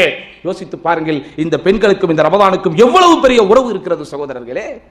அந்த உரையில் தான், அந்த பெருநாள் உரையில் தான் ரசூலுல்லாஹி ஸல்லல்லாஹு அலைஹி வஸல்லம் சொல்லி இருக்கிறார்கள், யா மஅஷரன் நிசா, ஓ பெண்கள் கூட்டமே, தசத்தக்ன, தர்மம் அதிகம் செய்யுங்கள், வ அக்ஸிருல் இஸ்திக்ஃபார், பாவ மன்னிப்பை அதிகம் தேடுங்கள். பிரத்யேகமாக வந்து சொல்றாங்க. சம்பாதிக்கிறது ஆம்பளைங்க, இருந்தாலும் அந்த பெண்களிடத்தில் ஒரு பங்கு இருக்கிறது என்கிற செய்தி ரசூலுல்லாஹ்வுக்கு தெரிஞ்சிருக்கு. அப்படிதானங்க? நம்ம மனைவிமார்கள்ட்ட ஒரு அக்கவுண்ட் மெயின்டைன் செய்யப்படுதா இல்லையா? நமக்கே தெரியாது. என்னைக்காவது நம்ம உண்மையிலேயே பர்ஸை மறந்து வச்சுட்டு போனாதான் நமக்கு தெரியுது நம்ம பொண்டாட்டி பர்ஸ்ல எவ்வளவு காசு இருக்கும் அப்படின்னு. மாட்டிருப்பீங்க என்னைக்காவது. திடீர்னு போவோம் அவசரத்துல, நம்ம எப்பவுமே அவசரமா போயிட்டு அவசரமா வர்ற ஆளு தான். நம்ம பர்ஸை மறந்து வச்சுட்டு போவோம், கார்டு எல்லாமே பர்ஸ்ல தானே இருக்கு. ஷாப்பிங் அப்படின்னு பில்லு போடுற நேரத்தில் போய் நின்னா தான் காசு வெளியே வரும். இல்லாட்டா 3/4 மணி நேரம் நீங்க டிராவல் பண்ணாலும் பரவாயில்ல, வாங்க வாங்க போய் காசு எடுத்துட்டு வந்துடலான்னு கூட்டு போயிடுவாங்க. பில் வேற வழி இல்லையே, நம்ம எல்லாத்தையும் ரிட்டர்ன் பண்ண முடியாது. அப்பதான் இருங்க இருங்க என்னைக்கோ வச்ச ஞாபகம் இருக்குதான்னு பாக்குறேன் அப்படின்னு ஒரு ஸ்டெண்ட் அடிச்சு உள்ள கொஞ்சம் அப்படி கையை விட்டு நோண்டி பார்த்தா 500 ரியால் நோட்டு வரும், 100 ரியால் நோட்டு வரும். ரிசர்வ் பேங்குக்கே கடன் கொடுக்கிற அளவுக்கு இருக்கு. நான் எங்க வீட்டை பத்தி பேசல, பொதுவா பேசுறேன். அப்ப அந்த அளவிற்கு என்னதான் ஆண்கள் சம்பாதித்தாலும், ஆண்களிடத்தில் பொருளாதாரம் வந்தாலும், அந்த பொருளாதாரத்தின் ஒரு பங்கு சகோதரர்களை அந்த பெண்களிடத்தில் இருந்து கொண்டேதான் இருக்கும். இதை யாராலும் மாற்ற முடியாது. அதனால் தான் ரசூலுல்லாஹி ஸல்லல்லாஹு அலைஹி வஸல்லம் பெண்கள் பகுதிக்கு தனியாக வந்து பிரத்யேகமாக வந்து சொல்கிறார்கள், பெண்களே நீங்கள் தர்மம் நிறைய செய்யுங்கள், பாவ மன்னிப்பு அதிகம் கேளுங்கள். உடனே அந்த கூட்டத்திலே இருக்கிற அப்ப ரசூல் ஸல்லல்லாஹு அலைஹி வஸல்லம் சொன்னதோட மாத்திரம் இல்லாம அதுக்கு ஒரு காரணமும் சொல்றாங்க. ஃபஇன்னி உரித்துகுன்ன அக்ஸர அஹ்லின் நார், நரகத்தின் பெரும்பான்மையாக நான் உங்களைத்தான் பார்த்தேன். இங்கதான் பெண்களை நீங்கள் கவலைப்பட வேண்டும். இந்த உபதேசம் ரசூலுல்லாஹி ஸல்லல்லாஹு அலைஹி வஸல்லம் யாருக்கு மத்தியில் செய்தார்கள்? அபூ ஜஹல்களின், அபூ லஹப்களின் மனைவிமார்களுக்கு மத்தியில் செய்யவில்லை. நாளைய நரகின் இன்றைய எரிகொல்லிகளாக இருக்கக்கூடிய குஃப்ரியத்திலே இருக்கிற பெண்களை நோக்கியோ, முஷ்ரிக்கீன்களாக இருக்கக்கூடிய பெண்களை நோக்கியோ இருக்கக்கூடிய சபையில் ரசூலுல்லாஹி ஸல்லல்லாஹு அலைஹி வஸல்லம் செய்யவில்லை. இந்த உலகத்திற்கே தூய்மையை கற்றுக் கொடுத்த தூய்மையான ஒரு கூட்டம் இருக்கிற இடத்தில் சொன்னார்கள். ஏனென்றால் அந்த தூய்மையான கூட்டத்தின் வாழையடி வாழையாய் வரக்கூடிய, அந்த வம்சாவளியில் வரக்கூடிய, அந்த பாரம்பரியத்தில் வரக்கூடிய இஸ்லாமிய பெண்கள் பயத்தோடு இருக்க வேண்டும் என்பதற்காக, பெண்களே இன்னி உரித்துக்குன்ன அக்ஸர அஹ்லின் நார், நரகத்தின் பெரும்பான்மையாக நான் உங்களைத்தான் பார்த்தேன் அப்படிங்கிறாங்க. உடனே அந்த பெண்மணிகளிலும் அந்த பெண்களிலும் துணிச்சலான ஒரு பெண்மணி எழுந்து நின்று கேள்வி கேட்கிறார்கள், ஒமாலனா யா ரசூலல்லாஹ் அக்ஸரு அஹ்லின் நார், நரகத்தில் நாங்கள் பெரும்பான்மையாக இருப்பதற்கு என்ன காரணம்? ரசூலுல்லாஹி ஸல்லல்லாஹு அலைஹி வஸல்லம் ஆண்களுக்காகவே இதை சொன்னார்கள், ஆண்களுக்கு ஆறுதலுக்காகவே சொன்னார்கள். துக்ஸிர்னல் லஅன, நீங்கள் அதிகமாக சபிக்கிறீர்கள், வ தக்ஃபுர்னல் அஷீர, நீங்கள் கணவன்மார்களை புறக்கணிக்கிறீர்கள். ரெண்டுலயும் ஒரு பாயிண்ட் சொல்ல வேண்டியது இருக்கு. ஃபர்ஸ்ட் ரசூலுல்லாஹ் சொல்லும்போது துக்ஸிர்னல் லஅனன்னு பொதுவா தான் சொன்னாங்க, யாரை நீங்கள் சபிக்கிறீங்கன்னு சொல்லல. அதிகமாக நீங்கள் சபிக்கிறீர்கள்னு ரசூல் ஸல்லல்லாஹு அலைஹி வஸல்லம் சொன்னாங்களே தவிர அந்த ஆப்ஜெக்ட் யாருன்னு சொல்லல. யாரை நீங்கள் சபிக்கிறீங்க, ஏன்னா அவங்க எல்லாத்தையும் சபிப்பாங்க. நான் நம்ம பெண்களை பத்தி பேசல, பொதுவா பேசுறேன். துக்ஸிர்னல் லஅன அர்த்தம் கோபம் வந்துருச்சுன்னா அப்பனாத்தால கூட சபிச்சிரும். எல்லாம் அப்பனாந்தாலும் ஆத்தாலும் ஒரு லிமிட் தான். கோபப்படுத்தி பார்த்து விட்டால் தாயாக இருந்தாலும் சரி, தந்தையாக இருந்தாலும் சரி, சபிக்கிற விஷயத்தில் பெண்கள் என்ன பார்க்கிறது இல்ல, அதுல பச்சாதாபம் எல்லாம் பார்ப்பதில்லை. மகனாக இருந்தாலும் சரி, மகளாக இருந்தாலும் சரி, கணவனாக இருந்தாலும் சரி, யாராக இருந்தாலும். 14 ரசூல் ஸல்லல்லாஹு அலைஹி வஸல்லம் அங்க பொதுவா சொன்னாங்க, துக்ஸிர்னல் லஅன, அதிகமாக நீங்கள் சபிக்கிறீர்கள். ஆனா இரண்டாவது பாயிண்ட் இருக்கு பாருங்க, கணவன்மார்களை புறக்கணிக்கிறீர்கள். நீ உன் அப்பனாத்தால புறக்கணிக்கிறீர்கள் சொல்லல. ஏன்? அந்த பெண் அவளுடைய அப்பனையும் ஆத்தாலையும் புறக்கணிக்கவே மாட்டாள் சகோதரர்களே. இப்படி ஒரு பெண், அதனாலதான் மகளை பெற்றவங்க எல்லாம் கொஞ்சம் சந்தோஷமா இருக்கணும். ஏன்? நம்ம பையன் கல்யாணம் பண்ணி பொண்டாட்டியை கூட்டு போயிருவான், நம்ம எப்படி கூட்டு வந்துட்டோமோ நம்ம தப்பு இல்ல, சூழ்நிலை தாழ்கா பெண்கள் கோச்சிக்காதீங்க, பொதுவா சொல்றேன். நம்ம எப்படி கல்யாணம் பண்ணி நம்ம மனைவி நம்ம மக்கள் வந்துட்டோமோ அதே மாதிரி நம்ம பையனும் போயிடுவான், அவன் தேவைக்கு போக வேண்டியதான், அது தடை இல்லை. ஆனா அந்த பொண்ணு இருக்கு பாருங்க, அது அவனுடைய தந்தையும் தாயையும் விட்டு கொடுக்காது. அது அவனுடைய தந்தையின் மீதும் தாயின் மீதும் தனிப்பட்ட பாசம் இருந்து கொண்டே இருக்கும். அதனாலதான் இங்க நீங்கள் புறக்கணிக்கிறீர்கள் என்று சொல்லும் போது கணவன்மார்களை ரசூலுல்லாஹி ஸல்லல்லாஹு அலைஹி வஸல்லம் சொல்கிறார்கள், தக்ஃபுர்னல் ஆஷீர், கணவன்மார்களை நீங்கள் புறக்கணிக்கிறீர்கள். புறக்கணிக்கிறது என்றால் என்ன? அவனை நீங்கள் உதாசீனப்படுத்துகிறீர்கள், அவனுக்கு நீங்கள் கட்டுப்படாமல் வாழுகிறீர்கள், அவனுக்கு நீங்கள் கண்ணியம் செய்யாமல் இருக்கிறீர்கள், அவனுடைய வார்த்தைகளுக்கு நீங்கள் மீறுகிறீர்கள், அவனுடைய மனம் புண்படும் விதத்திலே நடந்து கொள்கிறீர்கள், அவனுடைய கண்ணியத்தை, அவனுடைய அந்த டிக்னிட்டி என்று சொல்லப்படக்கூடிய அவனுக்கென்று இறைவன் கொடுத்திருக்கக்கூடிய மரியாதையை நீ அவ்வப்போது கொஞ்சம் உரசி பார்த்துக் கொண்டிருக்கிறாய் என்று 1000 பொருள்கள் அதிலே இருக்கிறது. அதனாலதான் ரசூலுல்லாஹி ஸல்லல்லாஹு அலைஹி வஸல்லம் அங்கே சொல்கிறார்கள், வதக்ஃபுர்னல் அஷீர், நீங்கள் கணவன்மார்களை புறக்கணிக்கிறீர்கள். இப்படி சகோதரர்களே, நோன்பு ஆரம்பித்து, நோன்புடைய இரவு தொழுகையை ஆரம்பித்து, இரவு தொழுகையினுடைய வர்ணனை ஆரம்பித்து, நோன்புகள் எல்லாம் முடிந்து பெருநாள் ஆரம்பித்து, பெருநாளுடைய மிக முக்கியமான அம்சமாக இருக்கக்கூடிய அந்த ஹுத்பா ஆரம்பித்து, அத்துணை இடங்களுக்கும் இந்த ஷரியத்திலே ஒரு தனி இடம் இந்த பெண்கள் சமுதாயத்திற்கு இருக்கிறது. பார்த்தீர்களா? அப்படிப்பட்ட நம்முடைய பெண்கள் இன்றைக்கு இந்த ரமதானை எப்படி சகோதரர்களை கழித்துக் கொண்டிருக்கிறார்கள்? இந்த ரமதானிலே பெற வேண்டிய நன்மைகளை அவர்கள் பெற்றுக் கொண்டிருக்கிறார்களா? ரமதானில் நன்மைகளை அனுபவிப்பதற்கு, ரமதானில் நன்மையை அடைவதற்குண்டான வாய்ப்புகளை அவர்கள் பயன்படுத்துகிறார்களா? இல்லையே. ஆனால் பெருமானார் ஸல்லல்லாஹு அலைஹி வஸல்லம் அவர்களுடைய அந்த பயிற்சி பாசறையில் வளர்ந்த பெண்கள் இந்த நோன்பு போன்ற வணக்க வழிபாடுகளை எப்படி கழித்தார்கள்? குர்ஆன் ஓதுதல் போன்ற இந்த திலாவத்திலே எப்படி அவர்கள் ஈடுபாட்டோடு இருந்தார்கள்? ஒரு செய்தி வருகிறது, படித்தால் ஆச்சரியப்படுவோம். காசிம் இப்னு முஹம்மத் என்கிற ஒரு தாபிஈ அறிவிக்கிறார், குன்து இதா கதவுது பதஅது பி பைத்தி ஆயிஷா, நான் வீட்டிலிருந்து வெளியே வந்தால் அன்னை ஆயிஷா ரலியல்லாஹு அன்ஹா அவர்கள் இல்லத்தை தாண்டி தான் போவது என்னுடைய வழக்கம். ஃபஉஸல்லிமு அலைஹா, அன்னை அவர்களுக்கு சலாம் சொல்லிவிட்டு தான் போவேன். அப்படிப்பட்ட ஒரு பண்பு என்னிடத்தில் இருந்தது. ஃபதகல்து அலைஹா யௌமன், ஒரு நாள் அன்னை அவர்களை பார்ப்பதற்காக அவர்கள் இல்லம் தேடி போனேன். வஹிய துஸல்லி வ தக்ரஉ கௌலல்லாஹி அஸ்ஸ வ ஜல்ல வ தப்கி, அன்னை அவர்கள் தொழுதுவிட்டு ஒரு வசனத்தை ஓதி அழுது கொண்டிருந்ததை நான் பார்த்தேன். ஒரே ஒரு வசனம், ஃபமன்னல்லாஹு அலைனா வ வகானா அதாபஸ் ஸமூம், ஃபமன்னல்லாஹு அலைனா வ வகானா அதாபஸ் ஸமூம், அல்லாஹ் எங்கள் மீது அருள் பாலித்திருக்கிறான், நோவினை தரும் வேதனை விட்டு அல்லாஹ் எங்களை பாதுகாத்து விட்டான். மறுமையின் மன்றத்திலே வலக்கையில் பட்டோலையை வாங்கியவர்கள், சொர்க்கத்தின் சோலைகளை அனுபவிப்பதற்கு தயாராக இருப்பவர்கள், இறைவன் அள்ளி தரக்கூடிய அருட்கொடைகளை அமுதம் என்று அனுபவித்துக் கொண்டிருப்பவர்கள், அந்த அனுபவத்தினுடைய விளைவாக, அந்த அனுபவத்தினுடைய பிரதிபலிப்பாக, அந்த சந்தோஷத்தினுடைய பீரிட்டாக அவர்கள் சொல்வார்கள், ஃபமன்னல்லாஹு அலைனா வ வகானா அதாபஸ் ஸமூம், எங்கள் மீது இறைவன் அருள் புரிந்தான். எங்களை போன்ற எத்தனையோ மனிதர்கள் கல்லையும் முள்ளையும் மண்ணையும் விண்ணையும் வணங்கி கொண்டிருக்கும் போது, எங்களை போன்ற எத்தனையோ சக சமுதாய மக்கள் சிலைகளையும் சிற்பங்களையும் வணங்கி கொண்டிருக்கும் போது, எங்களை போன்ற சிலரை மட்டும் அல்லாஹ் தேர்ந்தெடுத்து இந்த உலகத்தை படைத்து பரிபாலித்து ரட்சித்து பரிபக்குவப்படுத்தி பாதுகாத்துக் கொண்டிருக்கிற சர்வசக்தி மிக்க இறைவனாகிய அந்த ஓர் இறைவனாகிய அந்த ஒப்பற்ற இறைவனாகிய அந்த அல்லாஹ்வை வணங்குவதற்குரிய வாய்ப்பு எங்களுக்கு அல்லாஹ் தந்தானே என்பதை நினைத்து அவர்கள் அன்றைக்கு மறுமையில் புலங்காங்கிதம் அடைவார்கள் என்கிற செய்தியை இந்த இம்மையில் அன்னை அவர்கள் ஓதும் போது அவர்களுடைய கடந்த காலத்தை நினைத்து, சமூக வாழ்க்கையை நினைத்து அழுகிறார்கள், அழுது கொண்டே இருக்கிறார்கள் சகோதரர்கள். அந்த சம்பவத்தை கண்ணால பார்த்தவர் ஆயிஷா ரலியல்லாஹு அன்ஹா அவர்கள் ஆழ்ந்த ஆன்மீகத்தின் உச்சத்திலே இருக்கும்போது அன்னை அவர்களை இடையூறு செய்யக்கூடாது என்பதற்காக நான் அந்த சம்பவத்தை பார்த்துட்டு அப்படியே வெளியே போயிட்டேன். ஃபதஹப்து இல சூக், நான் கடை தெருவிற்கு போனேன். நீ அகுதிய ஹாஜத்தன் லி, எனக்கு இருக்கக்கூடிய வேலையெல்லாம் நான் முடித்து விட்டு சரி போகும்போது அன்னை அவர்களை பார்த்து ஒரு சலாம் சொல்லிவிட்டு போகலாம் என்று வீட்டிற்கு போனால், சுப்ஹானல்லாஹில் அஸீம், கமா ஹிய தப்கி வ துஸல்லி வ தக்ரஉல் குர்ஆன் ஃபமன்னல்லாஹு அலைனா வ வகானா அதாபஸ் ஸமூம். போகும்போது அழுதுகிட்டு இருந்தாங்க குர்ஆனை ஓதி, திரும்ப வந்து பார்க்கறாங்க, கடைக்கெல்லாம் போய் வேலையெல்லாம் முடிச்சுட்டு திரும்ப வந்து பார்க்கறாங்க, இன்னும் அழுது கொண்டே இருக்கிறார்களே. இப்படிப்பட்ட ஒரு உணர்வுக்கு என்றைக்காவது ஒரு நாள் நம் வீட்டிலே இருக்கிற மனைவி போயிருப்பாளா? என்றைக்காவது ஒரு நாள் அந்த பெண்மணிகளுக்கு வாய்ப்பு கிடைத்திருக்குமா? என்றைக்காவது ஒரு நாள் திருமறை குர்ஆனுடைய வசனங்களை, அந்த அமுத சுரபி, அந்த ஆழ்ந்த அர்த்தங்களை பொருளோடு உணர்ந்து ஓதி அது இந்த இதயத்தில் ஏற்படுத்தக்கூடிய அந்த மாற்றங்களுக்கு அவர்கள் ஆட்படுத்தப்பட்டவர்கள் கண்களில் இருந்து கண்ணீர் சுரந்திருக்குமா? இப்படி போனுங்க ரமதானு, இப்படி இருக்க வேண்டும் நம் வீட்டு ரமதான். ஒரு இஸ்திக்ஃபார் செய்வது, பாவ மன்னிப்பு செய்வது, திக்ருகள் செய்வது, அல்லாஹ்விடத்தில் துஆ கேட்பது, இந்த மாதிரி நம் வீட்டு பெண்கள் என்னைக்காவது இருந்திருப்பாங்களா? அப்போ அவர்கள் கேட்கிறார்கள், அன்னை அவர்களே நீங்கள் இவ்வளவு ஆழ்ந்த உணர்விலே போய் ஓதுகிறீர்களே, என்ன காரணம் அப்படின்னு உடனே ஆயிஷா ரலியல்லாஹு அன்ஹா காரணத்தை விளக்குகிறார்கள். அவங்களுக்கு மட்டுமல்ல, இன்றைக்கு வாழ்கிற நம் எல்லோருக்கும் சேர்த்து சகோதரர்களே, இன்னக்கும் லன் தல்குல்லாஹ அஸ்ஸ வ ஜல்ல பிஷைஇன் கைரின் லக்கும் மின் கில்லத்தி ذுனூப், நீங்கள் நாளைக்கு மறுமையில் அல்லாஹுவை குறைவான பாவம் கொண்டு செல்கிறீர்களே, அதை விட ஒரு சிறந்த ஒன்றை கொண்டு நீங்கள் நாளைக்கு அல்லாஹ்வை சந்தித்து விட முடியாது. அல்லாஹ்வை நாளைக்கு சந்திக்கிறதுக்கு நம்ம எதை கொண்டு போகணுமா? நம்ம கொண்டு போகக்கூடிய விஷயங்களிலேயே பெரிய விஷயங்கள் எது? ஒவ்வொருவரையும் சந்தோஷப்படுத்துவதற்கு நாம் ஒவ்வொரு விஷயத்தை கொண்டு போக வேண்டி இருக்கிறது சகோதரர்களை. இந்த உலகத்தில் வெக்கேஷனுக்கு போறோம், சும்மா போயிட முடியுமா? நமக்கு இந்த நாட்டினோட நிலைமை எப்படி போய்கிட்டு இருக்கு, லெவிலா ஹெவியா என்ன பாடுபட்டுக்கிட்டு இருக்கிறோம், ஃபேமிலி வச்சிருக்கிறவங்க எப்படி ஃபேமிலி முடிச்சுக்கிட்டு இருக்கான்னு நமக்கு தான் தெரியும். ஆனா ஊர்ல உள்ளவங்களுக்கு தெரியாது. மாப்பிள்ள ஊருக்கு வரியா, அந்த ஊத மறந்துடாதுன்றவர். என்னவோ ஊது ஒரு ரியாலுக்கு கிடைக்கிற மாதிரி, ஊது இந்த ஊர்ல ஒரு ரியாலுக்கு கிடைக்கிற மாதிரி அவர் சொல்லிடுவார். நம்ம என்ன பண்ண முடியும்? அவன்கிட்ட சொல்ல முடியுமா? பழைய மாதிரி கிடையாதுடா சூழ்நிலைகள், இப்பெல்லாம் ரொம்ப கஷ்டப்பட்டுக்கிட்டு இருக்கிறோம், இஃப்தாருக்கே போனாலும் கப்சாவோட அனுப்பிடுறாங்க, அப்படிலாம் நம்ம சொல்றதெல்லாம் சொல்லவும் முடியாது. அப்படி அவன் சிம்பிளா சொல்லிடுவான். ஊர்ல இருந்து வரும்போது ஊத மறந்துடாதுன்றான்.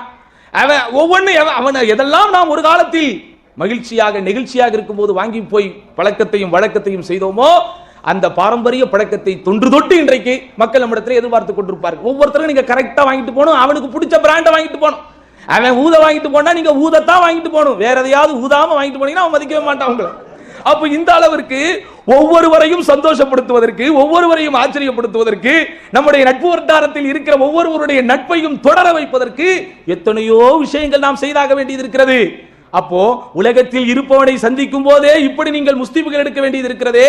அந்த மறுமையின் மன்றத்தில் அந்த மாபெரும் மன்னவனை, அந்த மாபெரும் இறைவனை நீங்கள் சந்திக்க போகும்போது இந்த உலகத்திலிருந்து நீங்கள் கொண்டு செல்லக்கூடிய விஷயங்களிலேயே மிக மிக மிக மிக உயர்ந்த பெருமதி மிக்க நன்மையான விஷயம் எது தெரியுமா? தெளிவாக தெரிந்து கொள்ளுங்கள். அது குறைவான பாவங்களை கொண்டு நீங்கள் செல்வது என்கிற மாபெரும் தத்துவத்தை உதிர்த்தது அன்னை ஆயிஷா ரலியல்லாஹு அன்ஹா என்கிற ஒரு பெண் என்பதை இந்த சமுதாயம் இன்றைக்கு மறந்துவிடக் கூடாது. அதனால் நன்மைகள் செய்கிற விஷயத்தை பொறுத்தவரைக்கும் என் அருமை சகோதரிகளே, உங்களுக்கும் தொழுகை கடமை, உங்களுக்கும் நோன்பு வைப்பது கடமை, உங்களுக்கும் குர்ஆன் ஓதுவது கடமை, உங்களுக்கும் திக்ர் செய்வது இஸ்திக்ஃபார் செய்வது என்பது சொல்லப்பட்டிருக்கிறது. யா அல்லாஹ், என் கணவனுக்காக நான் சமைத்து கொடுத்திருந்தேன், என் பிள்ளைகளை நான் முஸ்லிம் எடுத்து பள்ளிக்கூடத்திற்கு அனுப்பினேன் என்று சொல்லி அல்லாஹ்விற்கு செய்யக்கூடிய கடமைகளிலிருந்து நீங்கள் தப்பித்து விட முடியாது. உங்களுக்கென்று இயற்கையாகவே இறைவன் சலுகை அளித்திருக்கக்கூடிய அந்த நாட்களை தாண்டி மற்ற எல்லா நாட்களிலும் நீங்கள் தொழுகையில் கவனத்தோடு இருக்க வேண்டும். எல்லா நாட்களிலும் நோன்பு வைக்கக்கூடிய சந்தர்ப்பங்களில் நீங்கள் சரியாக நோன்பு நோக்க வேண்டும். காலை மாலை திக்ருகள் என்பது உங்களுக்கும் உண்டானது. சய்யிதுல் இஸ்திக்ஃபார் காலையிலும் மாலையிலும் ஓதுவது என்பது உங்களுக்கும் சொல்லி தரப்பட்டிருக்கிறது. ஆனா இன்னைக்கு நம்ம பெண்கள் எப்படி ஓடிக்கிட்டு இருக்கு? காலையிலும் மாலையிலும் ஓத வேண்டிய திக்ருகளை மனப்பாடம் செய்த பெண்கள் இன்றைக்கு எல்லோரும் எல்லா பெண்களும் மனப்பாடம் செய்து விட்டார்களா? சய்யிதுல் இஸ்திக்ஃபார் அதை இன்றைக்கு எல்லா பெண்களும் சொல்லிக் கொண்டிருக்கிறார்களா? எந்தெந்த சந்தர்ப்பங்களில் என்னென்ன துஆக்கள் சொல்ல வேண்டும் என்று மார்க்கம் சொல்லி இருக்கிறதோ அந்த துஆக்களை எல்லாம் நம் வீட்டு பெண்கள் மனனம் செய்து விட்டார்களா? இதையெல்லாம் கரெக்டா மனப்பாடம் செய்து இதையெல்லாம் ஓத வேண்டிய நேரங்களில் சரியாக ஓதி, குறிப்பாக இந்த ரமதானுடைய மாதத்தில் அதை அவர்கள் ஓதினால் எவ்வளவோ நன்மைகளை அள்ளி கொண்டு செல்லலாம் சகோதரர்கள், எவ்வளவோ நன்மைகளை அள்ளி கொண்டு போகலாம். இப்படிப்பட்ட ஆர்வம் தான் அந்த சஹாபிய பெண்மணிகளிடத்திலே இருந்தது. அல்லாஹ்வுடைய தூதரே தஹபர் ரிஜால், அல்லாஹ்வுடைய தூதரே உங்களுடைய பிரத்யேகமான உபதேசங்களை கொண்டும் பிரத்யேகமான கடமைகளை செய்து ஆண்கள் நிறைய நன்மைகளை அள்ளி கொண்டு செல்கிறார்கள். குறிப்பாக ஜிஹாதிலே கலந்து கொண்டு நிறைய நன்மைகளை அள்ளி செல்கிறார்கள். எங்களுக்கும் அந்த ஜிஹாதுக்குரிய வாய்ப்பை தாருங்கள் என்று கேட்ட பெண்களின் வம்சாவளிகள் அல்லவா நீங்கள்? யாருடைய பரம்பரையில் வந்தவர்கள் நீங்கள்? யாருடைய வழித்தோன்றலில் உள்ளவர்கள் நீங்கள்? தஹவர் ரிஜாலு பில் ஜிஹாத், ஆண்கள் ஜிஹாதிலே கலந்து கொண்டு நன்மைகளை அள்ளி செல்கிறார்கள். அல்லாஹ்வின் பாதையில் கொல்லப்பட்டு ஷஹாதத் எனும் பேர் அந்தஸ்தை அடைகிறார்கள். எங்களுக்கும் ஜிஹாதிலே பங்கை தாருங்கள் அல்லாஹ்வுடைய தூதரே. ரசூலுல்லாஹி ஸல்லல்லாஹு அலைஹி வஸல்லம் பொறுமையே உருவாக சொன்னார்கள். ஜிஹாது குன்ன அல் ஹஜ், உங்களுடைய ஜிஹாத் எதிலே இருக்கிறது? ஹஜ்ஜிலே இருக்கிறது என்று ஒரு இபாதத்தை தான் சொன்னார்கள் என்பதை பெண்களை நீங்கள் மறந்து விடாதீர்கள். அப்போ வெறுமனே நீங்கள் வீட்டிலே செய்யக்கூடிய வேலைகளை காரணம் காட்டி, உங்கள் பிள்ளைகளை நீங்கள் பராமரிப்பதை காரணம் காட்டி, இறைவனுக்கு செய்யக்கூடிய கடமைகளில் நீங்கள் அசட்டையாக இருந்து விட முடியாது. உங்கள் மீது இருக்கக்கூடிய அத்துணை கடமைகளை நீங்கள் செய்தாக வேண்டும். அப்படித்தான் நபிகள் நாயகம் ஸல்லல்லாஹு அலைஹி வஸல்லம் பயிற்சி பாசறையில் வந்த பெண்மணிகள் இருந்திருக்கிறார்கள். உங்களுக்கு தெரியுமா? ஸைனப் ரலியல்லாஹு அன்ஹா இதே ரமதானுடைய காலத்தில் இரவு தொழுகை குறித்த ஒரு செய்தியில், குறிப்பாக இஅ்திகாஃப் சம்பந்தப்பட்ட அந்த மசாலா பற்றி நீங்கள் படிக்கும் போது ஸைனப் ரலியல்லாஹு அன்ஹா அவர்களுடைய செய்தியை நீங்கள் படிக்காமல் போக முடியாது. ஒரு நாள் நபிகள் நாயகம் ஸல்லல்லாஹு அலைஹி வஸல்லம் மஸ்ஜித் நபவிற்குள் நுழைய வருகிறார்கள். இந்த முற்றத்திலிருந்து அந்த முற்றம் வரை பெரிய கயிறு ஒன்று தொங்கப்பட்டிருக்கிறது. உடனே ரசூலுல்லாஹி ஸல்லல்லாஹு அலைஹி வஸல்லம் காரணம் கேட்கிறார்கள். உடனே கேட்கிறாங்க, என்ன பாருங்க. குறிப்பாக இந்த செய்தியோடு ஒட்டி ஒரு முக்கியமான விஷயத்தை நான் இன்றைக்கு சொல்ல வேண்டியது இருக்கிறது. குறிப்பாக பள்ளிவாசலை பராமரிக்கக்கூடிய முத்தவள்ளிகளுக்கு நபிகள் நாயகம் ஸல்லல்லாஹு அலைஹி வஸல்லம் எப்படி ஒரு முத்தவள்ளியா இருந்திருக்காங்க பாருங்க. அது பாட்டுக்கு வராங்க, ஒரு கயிறு வித்தியாசமா தெரிஞ்ச உடனே என்கொயரி பண்றாங்க. பள்ளிக்குள் ஏதாவது புதிதாக இருக்கிறதா, கட்டிட அமைப்பில் ஒரு மாற்றம் வந்திருக்கிறதா, இல்லாத பொருள் ஒன்று வந்திருக்கிறதா, இருக்கிற பொருள் ஒன்று இல்லாமல் போயிருக்கிறதா, அத்தனையும் பார்ப்பவன் தான் பள்ளிவாசலுக்கு நிர்வாகி. சும்மா இவர் வெளிநாட்டில் ஃபாரின் ரிட்டர்னு, சவுதி ரிட்டர்னு, ஆஜியாரு, அதனால பேருக்கு தலைவராக இருப்பதல்ல. பள்ளிவாசலுக்கு நீங்கள் பொறுப்பாளராக வந்து விட்டால் அந்த பள்ளிவாசலின் வாசல் வரைக்கும், வாசலுக்கு வெளியே வரைக்கும் இருக்கிற அத்தனை கல்லுக்கும் மண்ணுக்கும் நீங்கள் தான் பொறுப்புதாரி. அப்படித்தான் ரசூலுல்லாஹ் ஒரு பொறுப்புணர்வை இந்த சமுதாயத்திற்கு சொல்லி கொடுத்துட்டு போனாங்க. வர்றாங்க, உள்ள கயிறு பெருசா கட்டப்பட்டிருக்கு. கேள்வி ஒன்றை கேட்கிறார்கள், என்ன ஆச்சு, எதுக்கு இந்த கயிறு? உடனே செய்தி சொல்லப்படுகிறது, அல்லாஹ்வுடைய தூதரே, உங்க மனைவி ஜைனப் ரலியல்லாஹு அன்ஹா அவங்களுக்குரியதுதான் இது. மா ஹாதல் ஹபல், ஹாதா ஹபலு ஜைனப், ஹாதா ஹபலுன் லி ஜைனப், இது ஜைனபுக்குரிய கயிறு. என்ன அப்படி ஜைனப் ரலியல்லாஹு அன்ஹா கயிறு எதுக்கு வச்சிருக்காங்க? அவர்கள் தொழுது கொண்டே இருப்பார்களாம். மிகப்பெரிய களைப்பு அவர்களுக்கு வந்தால், நிற்க முடியாத அளவிற்கு, நின்று தொழ முடியாத அளவிற்கு உடலில் அசதி அவர்களுக்கு வந்தால், தூங்குனா எங்க தூக்கம் வந்துருமோங்கிறதுக்காக இந்த கயிறை தாங்களாக பிடித்து அப்படியே தாங்கிக் கொள்வார்கள் அல்லாஹ்வுடைய தூதரை. கொஞ்ச நேரம் கழிச்சு திரும்ப தொழ ஆரம்பிச்சிருவாங்க. இவங்க பெண் இல்லையா? இவருக்கு எப்படிப்பட்ட அடிப்படையில் அந்த இரவு வணக்கம், ரமதானுடைய மாதத்தில் செய்யக்கூடிய இரவு வணக்கத்திற்கு இவ்வளவு பெரிய ஒரு உயர்வு அந்தஸ்து இருப்பது என்பதை, இருக்கிறது என்பதை உணர போய் தானே வரம்பு மீறலான ஒரு முடிவு இது. ரசூல் ஸல்லல்லாஹு அலைஹி வஸல்லம் இந்த முடிவை அங்கீகரிக்கவில்லை, ஆதரிக்கவில்லை. அதெல்லாம் கயிறெல்லாம் கட் பண்ண அப்படிலாம் அந்த அளவுக்கு நீங்க ரொம்ப பெருசா போய் வணக்க வழிபாட்டில் ஈடுபட வேண்டாம். எவ்வளவு நேரம் நீங்க வந்து ஆக்டிவா இருக்கிறீங்களோ அப்படிப்பட்ட ஒரு ஆக்டிவான ஸ்டேட்டஸில் தான் நீங்கள் அல்லாஹ்வை வணங்க வேண்டும். இன்ஆக்டிவ் ஸ்டேட்டஸ்ல போய் நீங்க அல்லாஹ்வை வணங்க கூடாது. சூஃபிகள் மாதிரி நீங்களா ஒரு விஷயத்தை பூர்த்தி செஞ்சுக்கிட்டு, நீங்களா ஒரு விஷயத்தை மனசுல வச்சுக்கிட்டு போய்லாம் நீங்க அல்லாஹ்வை வணங்க கூடாது. அல்லாஹ்வை வணங்குவதற்கு என்று முறை இருக்கிறது. அதனால் உற்சாகமாக இருக்கும் நிலையில் மட்டும் நீங்கள் அல்லாஹ்வை வணங்கினால் போதும் என்று சொல்லி அந்த கயிறை பெருமானார் ஸல்லல்லாஹு அலைஹி வஸல்லம் அங்கே கட் பண்ண சொல்கிறார்கள். யோசித்து பாருங்கள், எப்படிப்பட்ட அடிப்படையில் பெருமானார் ஸல்லல்லாஹு அலைஹி வஸல்லம் காலத்து பெண்கள் இரவு தொழுகையிலே இருந்திருக்கிறார்கள். ஆனா இன்றைக்கு இரவு தொழுகையில் பெண்கள் எப்படி இருக்கிறோம்? இன்றைக்கு அல்ஹம்துலில்லாஹ் பள்ளிவாசலுக்கு போகிறோம். பெரும்பான்மையான பெண்கள், குறிப்பாக சவுதி அரேபியா போன்ற நாடுகளிலே இருக்கக்கூடியவர்கள் அல்ஹம்துலில்லாஹ் நல்ல போகும்போதே கண்டிஷன் போட்டுருவாங்க, எங்க சொந்த சின்ன பள்ளிவாசல்லாம் கூட்டு போயிடாது, பெரிய பள்ளிவாசலுக்கு கூட்டு போங்க, ஏசி நல்லா ஓடணும், பர்ஃபியூம் நல்லா உள்ள நல்ல வாசனை வரணும், எந்த டிஸ்டர்பன்ஸ் இருக்கக்கூடாது, அப்படிப்பட்ட பள்ளிக்கு கூட்டு போங்க அப்படின்னு சொல்லி கூட்டு போறாங்க. பள்ளியில போய் இன்னைக்கு என்ன நடக்குது? திரும்பவும் நான் நம்ம ஊர் பெண்களை பற்றி பேசவில்லை, பொதுவாக பேசுகிறேன். அங்க போய் தான் சேலையோட நகைகளோட எல்லா புள்ளி விவரங்களும் கலெக்ட் செய்யப்படுகிறது. நமக்கு வந்த ஆதாரப்பூர்வமான ஒரு அறிக்கையின் அடிப்படையில், இது ரொம்ப நம்பத்தகுந்த வட்டாரத்தில் வந்த செய்தியின் அடிப்படையில் சொல்றேன். இந்த வருஷம் ரமதானுக்கு என்ன நகை வாங்கலாம், இந்த வருஷம் ரமதானுக்கு எந்த கடையில போய் பர்ச்சேஸ் பண்ணலாங்கிற அந்த ஒரு அறிக்கையே சமர்ப்பிக்கப்படுவது பெரும்பான்மையாடங்களை பள்ளிவாசல். ஆனா பள்ளிவாசல்ல காணாமல் போன பொருளை தேடாதே என்று சொல்லப்பட்டிருக்கிறது. யாராவது விற்பனை செய்வதற்காக ஒருவன் வந்து தன்னுடைய சரக்கை பள்ளிவாசலுக்குள் வந்து விற்பனை செய்தால் அல்லாஹ் உனக்கு லாபம் தராமல் இருப்பானாக என்று அவன் விரட்டி அடிக்கப்பட வேண்டும் என்ற அளவிற்கு சொல்லப்பட்டிருக்கிறது. ஏன்? பள்ளிக்குள்ள போனீங்கன்னா அல்லாஹ்வை பற்றி மட்டுமே நீங்க யோசிக்கணும். ஆனா அல்லாஹ்வை தவிர எல்லாத்தையும் பத்தி யோசிக்கிற இடமா இன்னைக்கு பள்ளிவாசல் மாறிடுச்சு. உள்ள போய் பேசக்கூடாத பேச்சுகள், வித்துலாம் முடிஞ்சு கூட வெளியே வரல நிறைய பெண்கள். என்னப்பா அந்த அளவுக்கு பக்தியில முக்தி ஆயிட்டாங்களா? ஆண்களே வித்ரு தொடுத்துட்டு வெளியே வந்துட்டாங்களே, இந்த அளவுக்கு இந்த பெண்களுக்கு ஏதாவது பிரத்யேகமான ஜமாத் நடக்குதான்னு நம்ம யோசிக்கிற அளவுக்கு வெளியே இருந்து ஆண்கள் காத்துக்கிட்டு இருக்காங்க. அப்புறம் தான் தெரியுது செட்டுக உள்ள சேர்ந்துருக்குது. இப்பதான் அவங்க பேசவே ஆரம்பிச்சிருக்காங்க.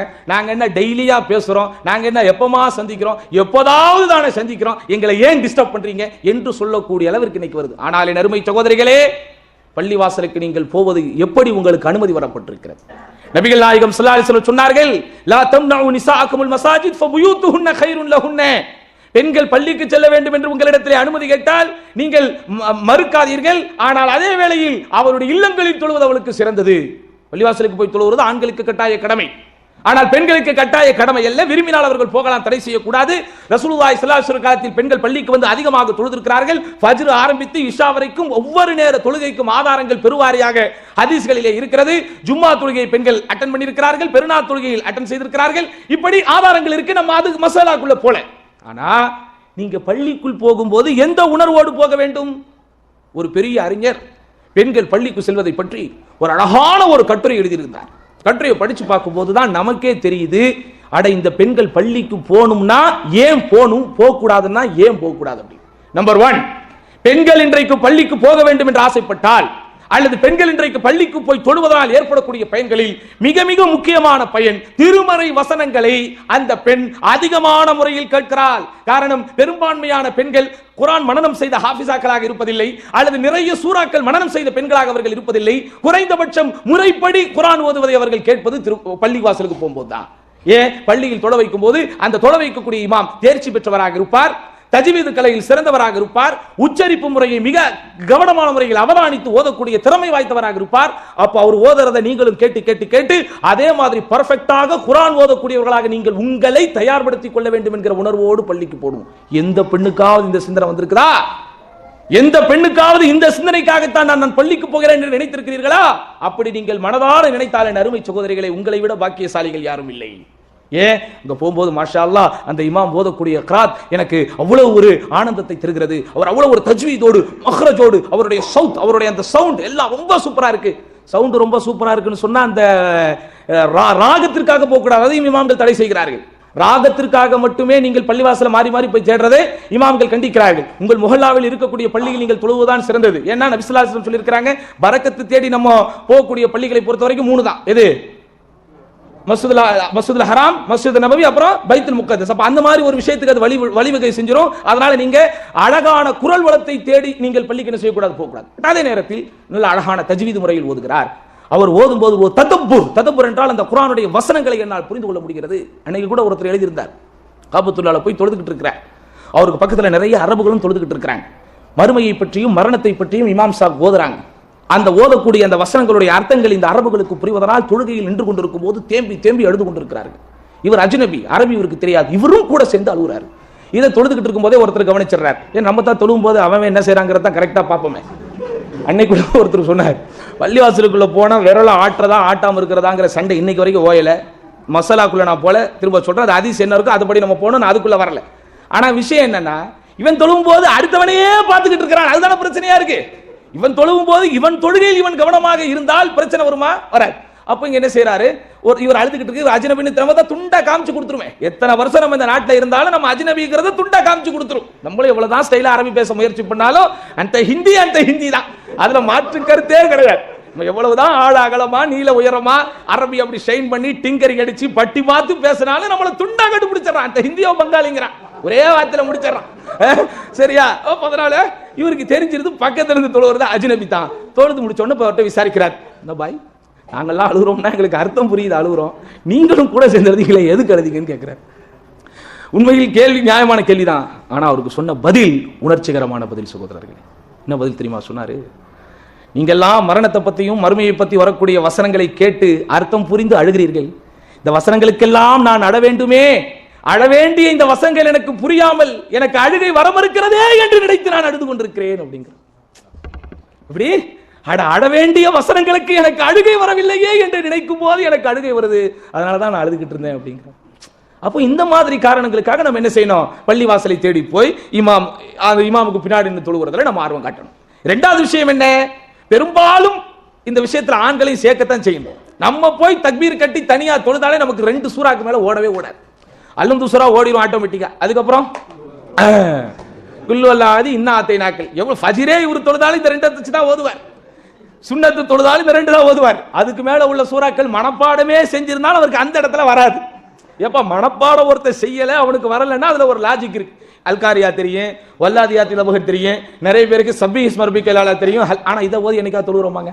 போய் நின்ன உடனே அல்லாஹ் அக்பர். அதே மாதிரி பெண்களுக்கு சொல்லவே வேண்டாம். பெண்கள் தப்பா நினைக்காதீங்க, நான் பொதுவா சொல்றேன். ஆண்களோடு ஒப்பிடும்போது என்ன பெண்களுக்கு வாய்ப்பு கிடைக்கிறது இல்ல, அந்த அர்த்தத்தில் சொல்றேன். இந்த அஜர்த்து பெண்களையே குறை சொல்றாரு. அதனாலதான் ஆரம்பத்தில் உங்களை பத்தி சொல்ல வேண்டிய உண்மைகள் எல்லாம் சொல்லிட்டேன். அதனால சொல்ல வேண்டிய விஷயத்தை சொல்லித்தான். அப்போ உங்களுக்கு பெரிய சூறாக்கள் ஓத வராது, தெரியாது. நீங்க எத்தனை வருஷம் நின்று தொழுதாலும், நான் 6 வயசுல இருந்து தொழுதுகிட்டு இருக்கேன், 60 வயசு வரைக்கும் தொழுதுகிட்டு இருக்கேன், அதே குல்வல்லாது அதே குல் ரப்பின்னாஸ், தப்பு இல்ல அல்ஹம்துலில்லாஹ், அதையாவது ஓதி தொழுகிறோமே, அது ஒரு பக்கம். பள்ளிவாசலுக்கு போனா கேட்காத புதிய புதிய சூறாக்களை நம்ம கேட்க முடியும்.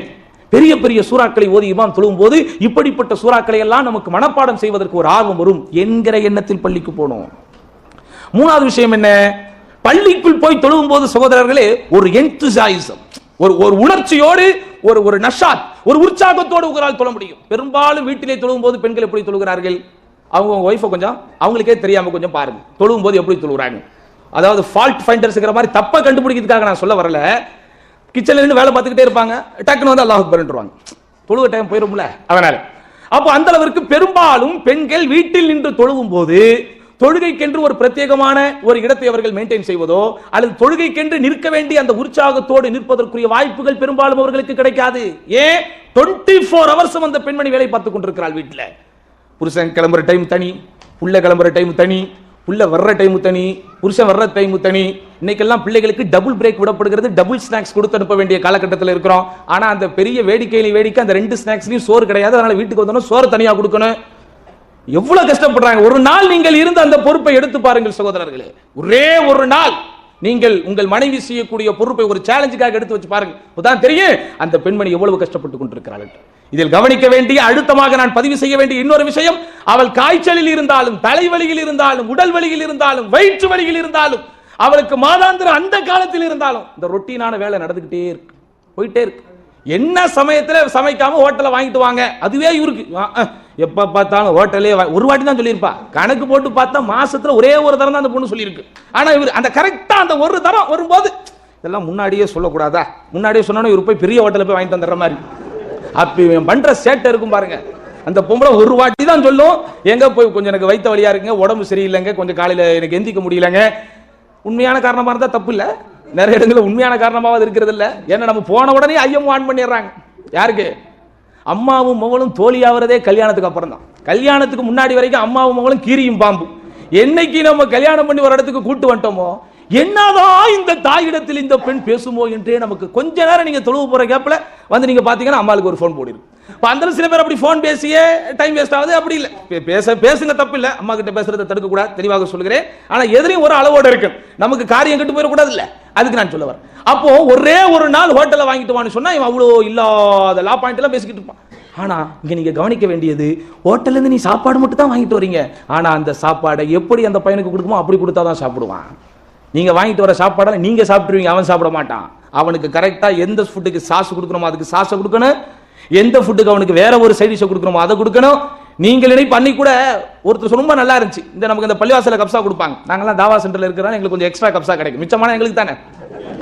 அப்புறம் என்ன பண்றது, வரும்போது நம்ம மட்டும், ஏன்னா நமக்கு அது சாப்பிட முடியாது, நம்ம ஒரு 4 பாக்கெட் கொண்டு வந்தோம்னா பக்கத்து வீட்டில் எல்லாத்துக்கும் கொடுப்போம். ஆனா சாப்பாடு போவே மாட்டேன். ஏன்னா இது கப்சா இந்த நாட்டின் தேசிய உணவு, நம்ம இந்த நாட்டை இவ்வளவு நேசிக்கிறோம், ஆனா இந்த சாப்பாட்டை இந்த பிள்ளைகளை நேசிக்க வைக்க முடியலையே, என்ன பண்றதுன்னு ஒரு ஐடியா வந்துச்சு. ஒண்ணும் இல்ல, கப்சாவை ஃப்ரைட் ரைஸ் ஆக்க அந்த பிள்ளை சாப்பிட்டுரும். நான் பாரு ஒருத்தன், எப்படியா ஃப்ரைட் ரைஸ் ஆக்குறது? ஒண்ணும் இல்ல, 2 முட்டையை உடைச்சு போடு, அந்த முட்டையை போட்டு கிட்டி கப்சா பிளஸ் ஃப்ரைட் ரைஸ், அந்த 2 ஒரு இந்தோ சைனா ஒப்பந்தம் போடுற மாதிரி ஒரு அரபு சைனா ஒப்பந்தம் போட்டு ஃப்ரைட் ரைஸ் ஸ்டைல் அந்த பிள்ளைக்கு கொடுக்க. காலி ஆயிடுச்சு அன்னைக்கு, கொஞ்சோண்டு சாசம் மட்டும் வச்சு. இந்த நுணுக்கத்தை எல்லாம் அந்த பெண் கற்றுக்கொள்கிறார், உங்களால் கற்றுக்கொள்ள முடியாது சகோதரர்களே. எப்படி கத்துக்கிறாங்க? அந்த நாமும் படித்த அதே மாதிரி தான் அந்த பொண்ணு படிச்சு வந்திருக்கு, நமக்கு என்ன பேக்ரவுண்ட் அதே பேக்ரவுண்ட் தான், நம்ம எந்த ஊர் அதே ஊர் தான்.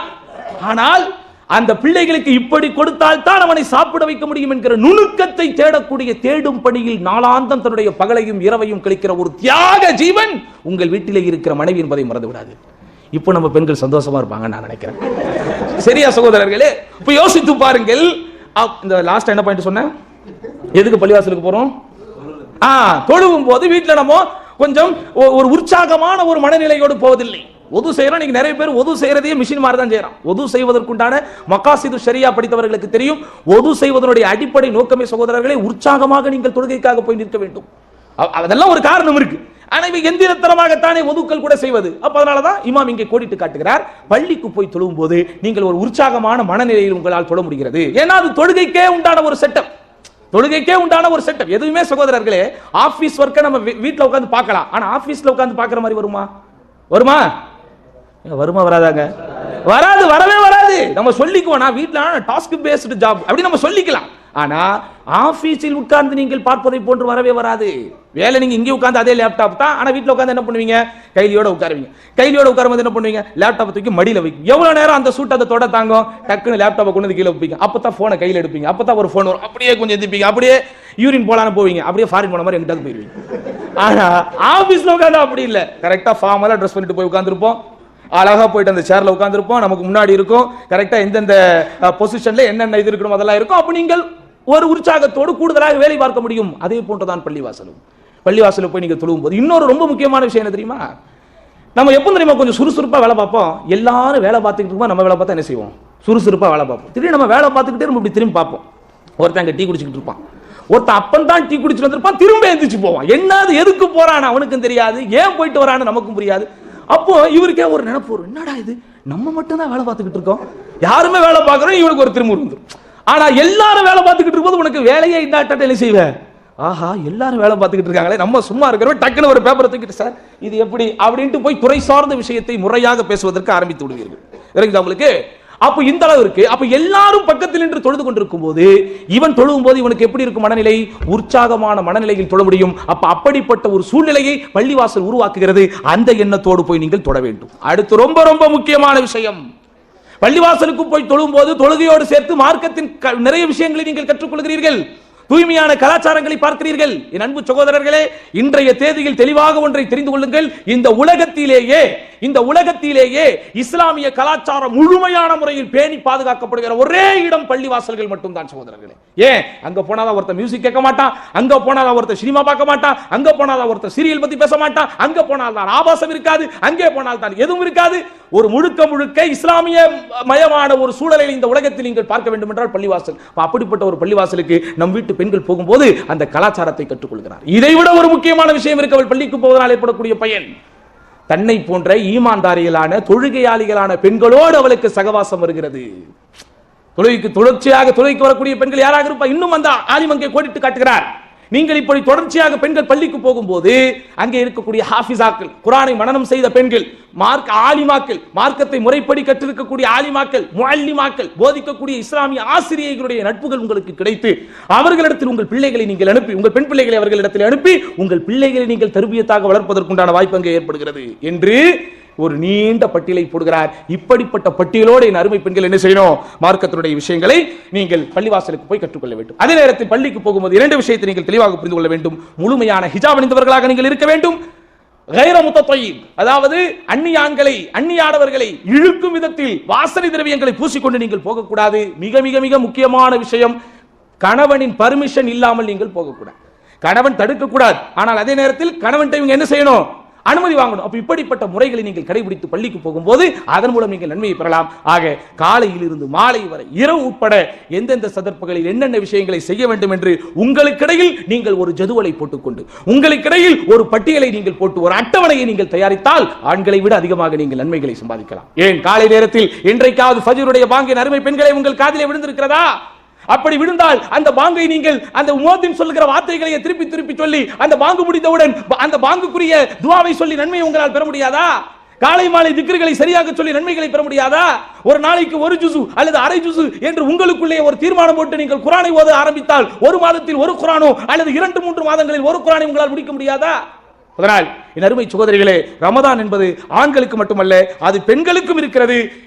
பெண்களும் அந்த ரமதானுடைய புனிதங்களை பேண வேண்டும், அந்த கடமைகளை அவர்கள் நிறைவேற்ற வேண்டும். அதுபோக ரொம்ப ரொம்ப முக்கியமாக இறுதியாக இந்த விஷயத்தை மட்டும் சொல்லி நான் என்னுடைய உரைக்கு திரையிடுகிறேன். நபிகள் நாயகம் ஸல்லல்லாஹு அலைஹி வஸல்லம் சொன்னாங்க, அல் மர்அத்து மஸ்ஊலியத்துன் லி பைத்தி ஜௌஜிஹா, ஒரு பெண் தன்னுடைய கணவனின் இல்லத்திற்கே பொறுப்பாளி என்றார்கள். இல்லத்திற்கே பொறுப்பாளி என்றால் வெறுமனே உன் மகனுக்கு போஷாக்கான உணவை தருவதில் மட்டுமோ அல்லது சிறந்த கல்வியை தருவது மட்டுமோ அல்லது பள்ளிக்கூடத்தில் என்னவன் படித்தான் என்கிற பாடங்களை மீளாய்வு செய்வதில் மட்டுமே அல்ல, அவனுக்கு மார்க்கத்தை கொடுப்பதில் உனக்கு மிகப்பெரிய கடமை உணர்ச்சி இருக்கிறது. இன்றைக்கு இமாம் புகாரி, இமாம் ஷாஃபிஈ போன்ற பெரிய பெரிய அறிஞர்களுடைய வரலாறை நாம் இன்முகத்தோடு, சந்தோஷத்தோடு, ஆனந்தத்தோடு, ஆச்சரியத்தோடு படிக்கிறோம் என்றால் அவர்களை எல்லாம் உருவாக்கி ஆளாக்கி இந்த சமூகத்திற்கு அர்ப்பணித்தது அந்த குழந்தைகளின் தாய்மார் என்பதை நீங்கள் மறந்து விடாதீர்கள். ஆதலால் ரமதான் என்பது உங்களுக்கும் ஆனது, ரமதானுடைய தக்வா உங்களுக்கும் தேவையானது, ரையான் என்கிற சொர்க்கவாசல் உங்களுக்கும் அவசியமானது என்பதை மனதில் வைத்து ரமதானை கடைபிடிக்கிற விஷயத்தில் ஆண்கள் பெண்கள் என்கிற பாகுபாட்டை பார்க்காமல் குடும்ப சகிதம் இன்ஷா அல்லாஹ் இந்த ரமதானை முறையாக கடைபிடித்து இந்த ரமதானையாவது ஒரு இனிய ரமதானாக மாற்றக்கூடிய நல்ல பாக்கியத்தை வல்ல ரஹ்மான்